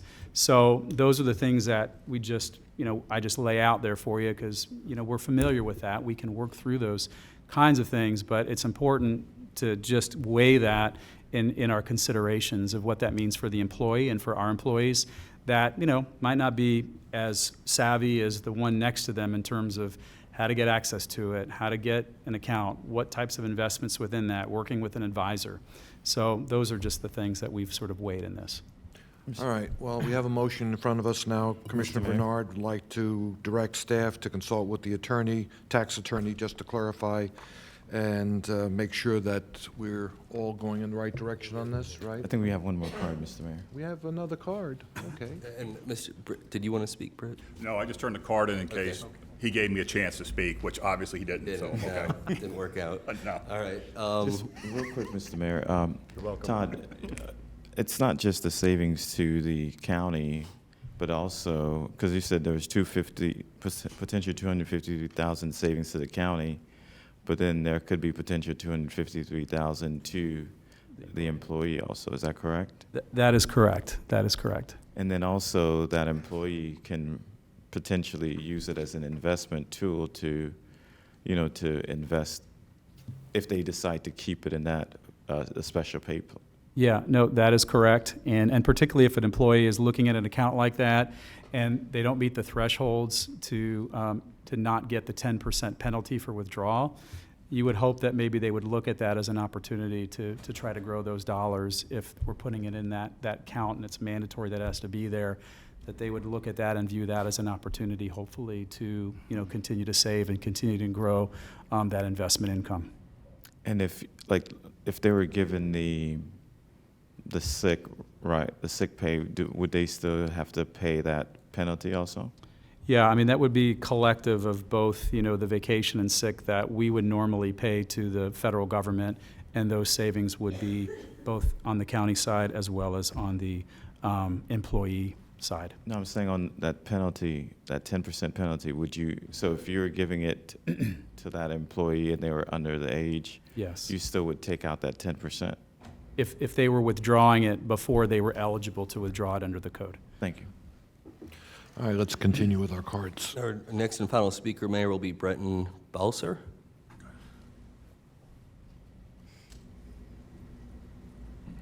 Hello. So, Mayor, Vice Mayor, Commissioners, County Administrator Baker, my name is Brenton Balser. I represent Nationwide. I'm a compliance consultant, so I'm not in sales. So I'm just kind of here to provide some expertise. I've heard a lot of things, so I wanted to, I'm going to change up my presentation a little bit and focus on some of the questions. So the first part was why hasn't the county done this? So currently, Nationwide administers your 457B plan, that's your deferred comp plan. That has a provision inside it that allows a person to actually contribute these unused sick and vacation dollars into that plan. What ends up happening is that as someone gets closer to retirement, they are usually have a better ability to defer close to the max. So in this, this calendar year, it's $20,500. If they're taking advantage of the traditional catch-up, that's called a special catch-up, it allows them to double that to $41,000. Up to $41,000. What happens is participants who are really close to retirement, they tend to have the ability to max out, and then they would have no place to put this money. They wouldn't be able to put it into the 457. So this is essentially an additional place for those employees to put this money. So whether or not the board wants to adopt that, there is a place for this already. This would just be a secondary place. Going to the fact that we're talking about, there was a question about mandatory and about terminated and things like that. So when we're talking about a 401A plan, when it comes to a government sponsoring one of these plans, there's only 8 different types of contributions that can go into these plans, one of them being the unused sick and vacation. What has transpired with the IRS is that they didn't historically want to allow these, and then over time they started to issue private letter rulings to individual entities, whether it be a private sector or governmental entities, allowing them to do this. And then in 2009, they issued formal letter revenue rulings, 2009-31 and -32, which allowed this to be universally accepted inside of general 401A, 457, 403B plans. So this became a thing that was allowed for everyone. They didn't need special permission from the IRS to do this. So from there, the question is, okay, well, why does this have to be mandatory? Why is this for terminated employees or active employees? Where did that question come from? And so when it comes to the unused sick and vacation, they don't want, the IRS does not want this plan to be just for terminating employees. That's kind of the core mission of Section 401. So that's the plan qualifications section in the code. And it goes through a list of things about non-discrimination and how the money gets in the plan, things like that. I've got 24 seconds left. Oh boy. So when it comes to that, they said, okay, well, government entities, you're generally exempt from a lot of those, non-discrimination things, but we still don't want you to have these plans just for terminated employees. We would like them to be for active employees. And so to have an active employee put in pre-tax money, which is what we're talking about here, so essentially they're not being taxed on income and they're not being taxed with FICA, to put that money in there, this needs to be for the benefit of both active and terminated employees. And so to do that, you would need to make it mandatory for those active employees to put some amount of money in. And so what you could do is craft this, the eligibility to enter this so that it would be mandatory, but you can craft it in such a way that allows people who are close to retirement entering drop. So the first year they're entering drop, and then at the point of termination, they could put this unused sick and vacation into there. And that would be your mandatory for your active employees, which is the time entering drop, and then for when they terminate, whether they leave or otherwise retire, from drop, then they could also put in the remainder if they wanted to. So that's the idea. Vice Mayor Weiss has a question for you. Sure. Thank you very much, and I appreciate you being here. I guess my question is, and if I understood your explanation properly, is if, based on your understanding of the law, that if we were to make it mandatory for those in drop, that would then provide enough of a nexus for the IRS to then say, okay, we can also then include this group of people that are not in drop but are just terminating because they're not old enough or they're getting to another job or something. So then they could come in as well into this program. It would be mandatory when they terminate, but there would be no other contribution required by them. Exactly, yeah. You wouldn't need any other employer discretionary, no match, nothing, no other like pickup arrangement, no other after-tax, things like that. None of those would be necessary. You can tailor this down to just being a 401A for unused sick and vacation, for the eligibility criteria being any employee who is entering drop, obviously union, non-union would need to, if the union would need to approve this, but any employee entering drop, because they're still technically, from the IRS's perspective, still an active employee, even though they're technically retired from FRS. And then they would, and then the terminated, whether they are in drop or not, they would be allowed to be collective inside them. So anyone who's like 25 and terminating, or 95 and terminating, and then as well as your people who are in drop as well. Thank you. Commissioner Bernard? Thank you, Mr. Mayor.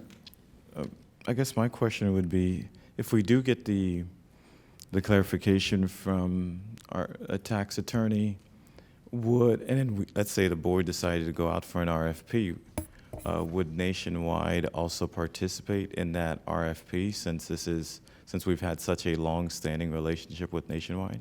So to clarify from earlier, I'm not actually in a sales role. I'm in compliance, and so I can't officially say that, but I would certainly understand that would be the intent of our organization. Okay, thank you very much.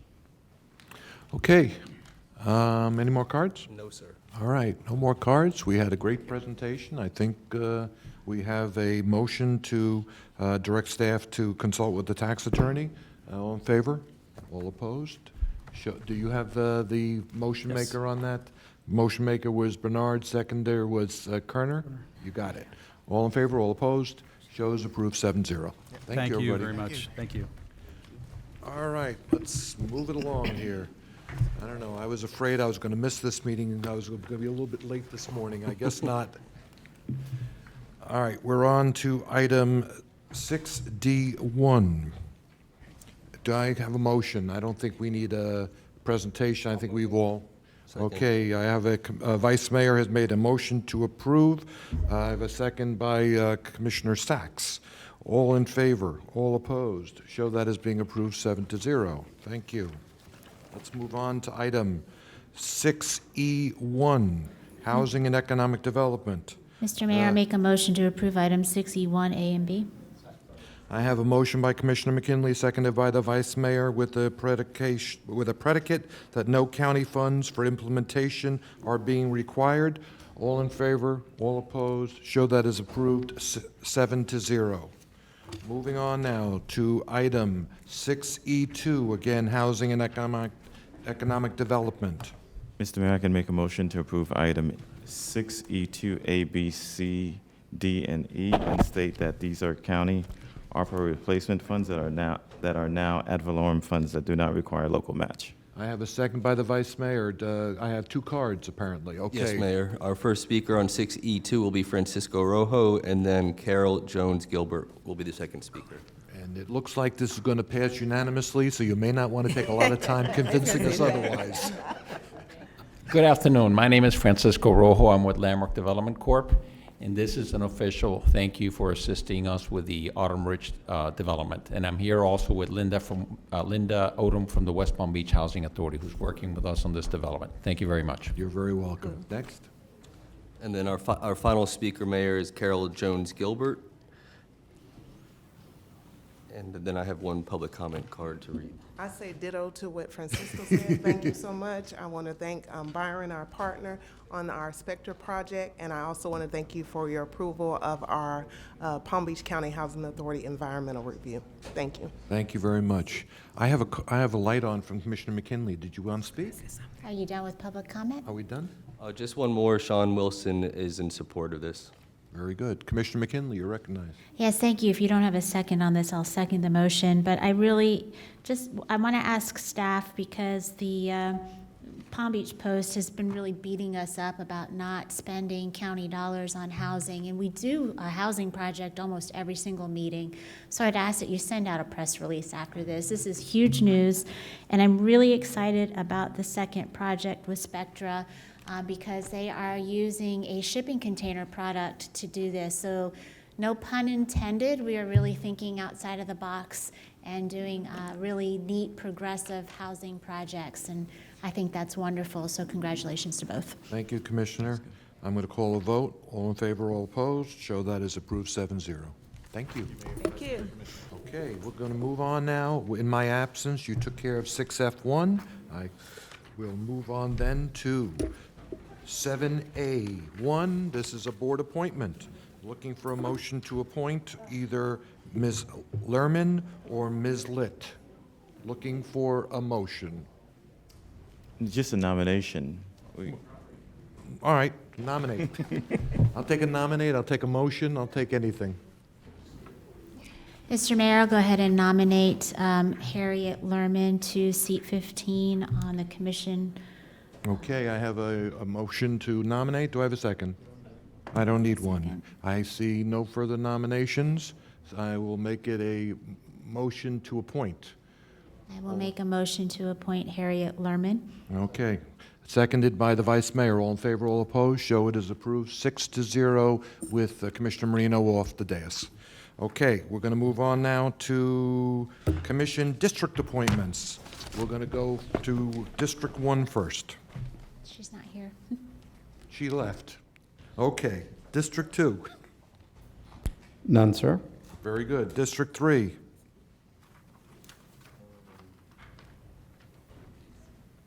Yes, Mayor. I'd like to appoint Catherine North to the Library Board.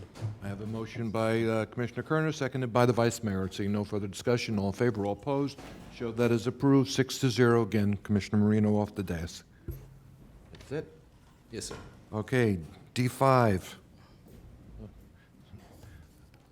5. D5, there you are. Nothing from you. Okay, D7. None, Mr. Mayor. All right, I'm losing. They're all disappearing on me. Between 5 and 7 is the Is number it something 6. I said? Between 5 and 7 is District 6. I do not have any commission. Okay, very good. All right, we'll come back if she has anything. Staff comments, administrative comments. Madam Administrator. If the board would indulge me, I would like to ask Deb Drum to come up. There is a statutory requirement for us to read into the record our actions regarding Juno Dunes natural areas.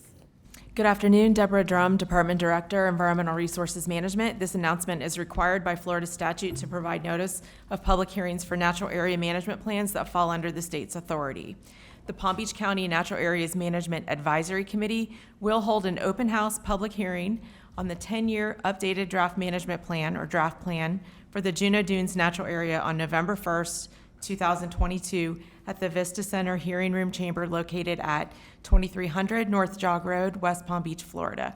The open house will be from 5:30 to 6 p.m. and the public hearing will start at 6:30 p.m. The purpose is to allow public comment on the draft plan. The draft plan is available upon request. For more information, please contact Environmental Resources Management at 561-233-2400. Thank you. I'll take a motion to receive and file. So I have a moved. motion by Commissioner Sacks, seconded by Commissioner McKinley. All in favor, all opposed. Received and filed. Madam Administrator, anything else? One last thing, just on a complimentary note to our staff. You recognized 2 of them this morning being the 1 and 2 drivers in the state of Florida for our Palm Tran. But most recently, last week, David Ricks, weekend I should say, participated in the Classic Master World Championship in St. John's, Newfoundland. He won my 11th world title and squatted for 623, benched 453, and deadlifted 635 pounds. The bench, deadlift, and total were world records. And this Wanna was get in for his the way. 205-pound weight class for the 60 to 69-year-olds. So I'd like to congratulate him.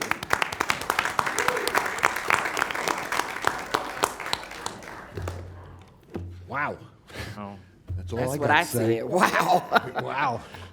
All right. Commissioner Marino, we passed over you while you were gone. Did you have any appointments? No? Okay, very good. All right. County Attorney, any words of wisdom? No. Okay. We're going to move on now. We're at the home stretch. We're going to do commission comments. I'm going to go in reverse order. Commissioner Bernard, you're first.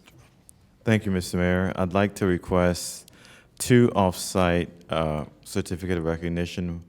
One, congratulating school board member Dr. Debbie Robinson for her years of service, and also recognizing Tabernacle Missionary Baptist Church on celebrating 129 years in Palm Beach County. Okay, Commissioner Kerner has seconded your 2 motions. All in favor, all opposed. Show it as approved, 7-0. 2 more things, Mr. Mayor. I'd like to extend my deepest condolences to the family of Mr. Willie Spence, who is a native of Palm Beach County. He tragically passed away last week in a car accident. Mr. Spence was a runner-up on American Idol, season 19. I'm going to request in a memoriam to present to the family. Mr. Spence will be truly missed. And without objection. And lastly, Tammy Wilkins. Just want to wish her a happy retirement. Miss Tammy Wilkins, she's worked for the county for over 35 years and served the county commission for 28 years. Her last day will be October 28th, 2022. So we want to thank her for her public service to Palm Beach County, and she'll be truly missed. When you go upstairs, please stop by and congratulate her. Thank you. Thank you, Commissioner Bernard. Okay, Commissioner McKinley, I won't forget you this time. I'm a short timer like Tammy is. Tammy Wilkins is one of the reasons I don't take the back elevator when I come up to my office, because I take the regular elevator. She always has something kind to say, and it's always a good way to start or end the day. So she will be missed. I've got a couple of items. The first is to request an off-site certificate of appreciation for Mr. Ron Katz. I have a second by the Vice Mayor. All in favor, all opposed. Show those approved, 7-0. The second item I have, and you will notice in the audience that we've got 2 folks here from Bush Wildlife Sanctuary. Many of us have gone out and toured their facility, and they are currently in the middle of a capital campaign building a new and better facility to help our animals here in Palm Beach County. There are 2 things that I would like to ask staff to look into. The first one is to include in our legislative agenda for the following year, if Bush Wildlife Sanctuary is able to assemble an appropriation request to the legislature to help fund either their capital or their operating expenses, seeing as they serve a multi-county area, I would ask that we include it in our priorities to support that request. So that's the first staff direction. The second staff direction is, since 2010, Animal Care and Control ceased the service where they are the first call for an injured animal outside of their traditional animals that they serve, the dogs and the cats, so your wildlife.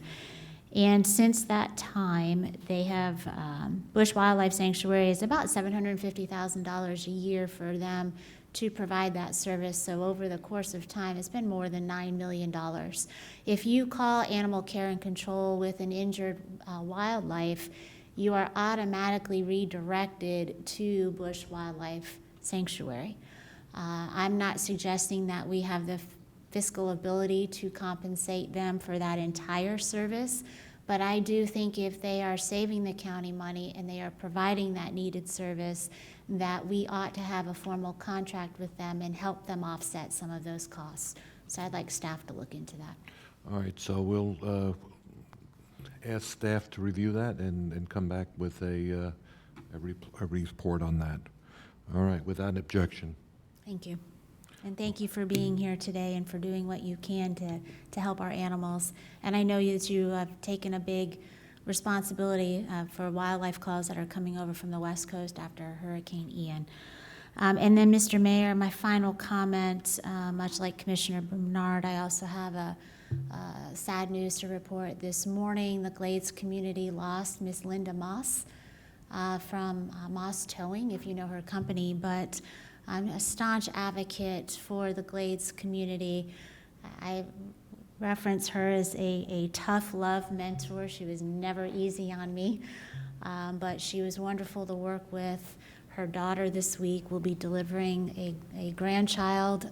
Ms. Moss went into the hospital on Friday and we lost her today. So it was quick, but I send my thoughts and prayers to her family and to the Glades community. Thank you. Thank you for your comments. Okay, Commissioner Sachs, you're up. Thank you, Mayor. Last night I was at Floral Lakes with about 200 residents and about 15 FEMA officers. They were there because of the amazing outreach by you, Mayor, and our administrator, Virginia Baker, Captain Sand, Mary Blakeney, our Congresswoman Lois Frankel, who were able to reach out to the federal government to request that Palm Beach County be included as a FEMA disaster area. And because of that, we were able to reach our residents in Kings Point as well as Floral Lakes, and I'm sure Wellington as well, for disaster relief from FEMA. This never would have happened without the combined efforts of the county. And I know you were there, Virginia, the day after the storm hit, and you, Mayor, reaching out to the residents. Todd was there, Mary Blakeney helped out, and of course it was up to Lois Franco to deliver it pretty much personally to the president. So the people of our county really appreciate it. I do, and thank you to FEMA. They'll be here for a little while, and we'll keep them busy. So thank you very much, Mayor and Ms. Thank you, Baker, for Commissioner. that. And thank you, certainly, Virginia, for everything you've done to help those residents. Commissioner Kerner, you're up. Thank you, Mayor. The only comment I have is I was informed that due to resignations by Trauma Hawk pilots unexpectedly, that the readiness and, in fact, the number of helicopters available for trauma alert calls in the county was reduced. And I know it's nothing that the county or the chief could have predicted or anticipated, but given that some resignations happened so quickly in time as to one another, I would like to be informed if the chief can, or a member of his staff, to update us on the readiness and availability of Trauma Hawk in Palm Beach County. Okay, without objection. Thank you. Okay, Commissioner Marino. Thank you. I would like to request an off-site certificate of recognition to be presented to the Loggerhead Marine Life Center. I got a second by the Vice Mayor. All in favor, all opposed. Show that as approved, 7-0. And I know all of our board is sending their prayers to Bob Burdish on the loss of his wife, Hareen. So just keep him and her family in your thoughts. Thank you, Commissioner. Vice Mayor? Thank you. Thank you, Mayor. I just, and this is really actually a follow-on to what you just said, Commissioner Marino, which is definitely the prayers for the Burdish family. But I'd also like to ask that we have staff, and hopefully with some really great minds throughout this county, maybe potentially the state, to look at the situation in those intersections that we have downtown, and that there could be a vehicle that's on those tracks, and there's a number of reasons why somebody could end up on the tracks in accident, because during rush hour it gets very busy, cars stack up from the traffic lights or the stop signs. There could be a pedestrian, an accident in front of you happens, and there's nowhere to go. And there's got to be a way to have some kind of sensors or warning system to let a train know that situation has occurred. And I really think that it's incumbent, we participated with the TPA in Vision Zero. and to see what can be done to ensure that something tragic accident like this never happens again. So that would be my request, Mayor. I think we'll make that as a request to the TPA. I think that makes a lot more sense at this point. I'll take care of that. Anything else? Oh, she's, I thought that. Okay. All right, I'm going to finish up. I think we're going to defer that to the TPA. Yeah, that you're not going to have to take that on. Okay. Okay. Again, I think we're all heartbroken to hear about Hareen's accident, a wife of 50 years for Robert, and he certainly, and they've both been very important parts of our community. Our hearts go out to them. The funeral is going to be on October 20th. It's Breast Cancer Awareness Month. That's why I got my pink tie on today. If you are, see then, you got your pink coat on today. Please, if you are someone who should have a mammogram, please have it. I know our family was touched by cancer, and if it wasn't for a mammogram, we wouldn't have known. So please take the step and get the mammogram. And Tammy, we're going to miss you. I'm going to miss the candy that you put out on your desk every time I walk by. But somehow, I think it's in the job description for her successor. Anyway, on that note, I think we're adjourned. Thank you, everybody.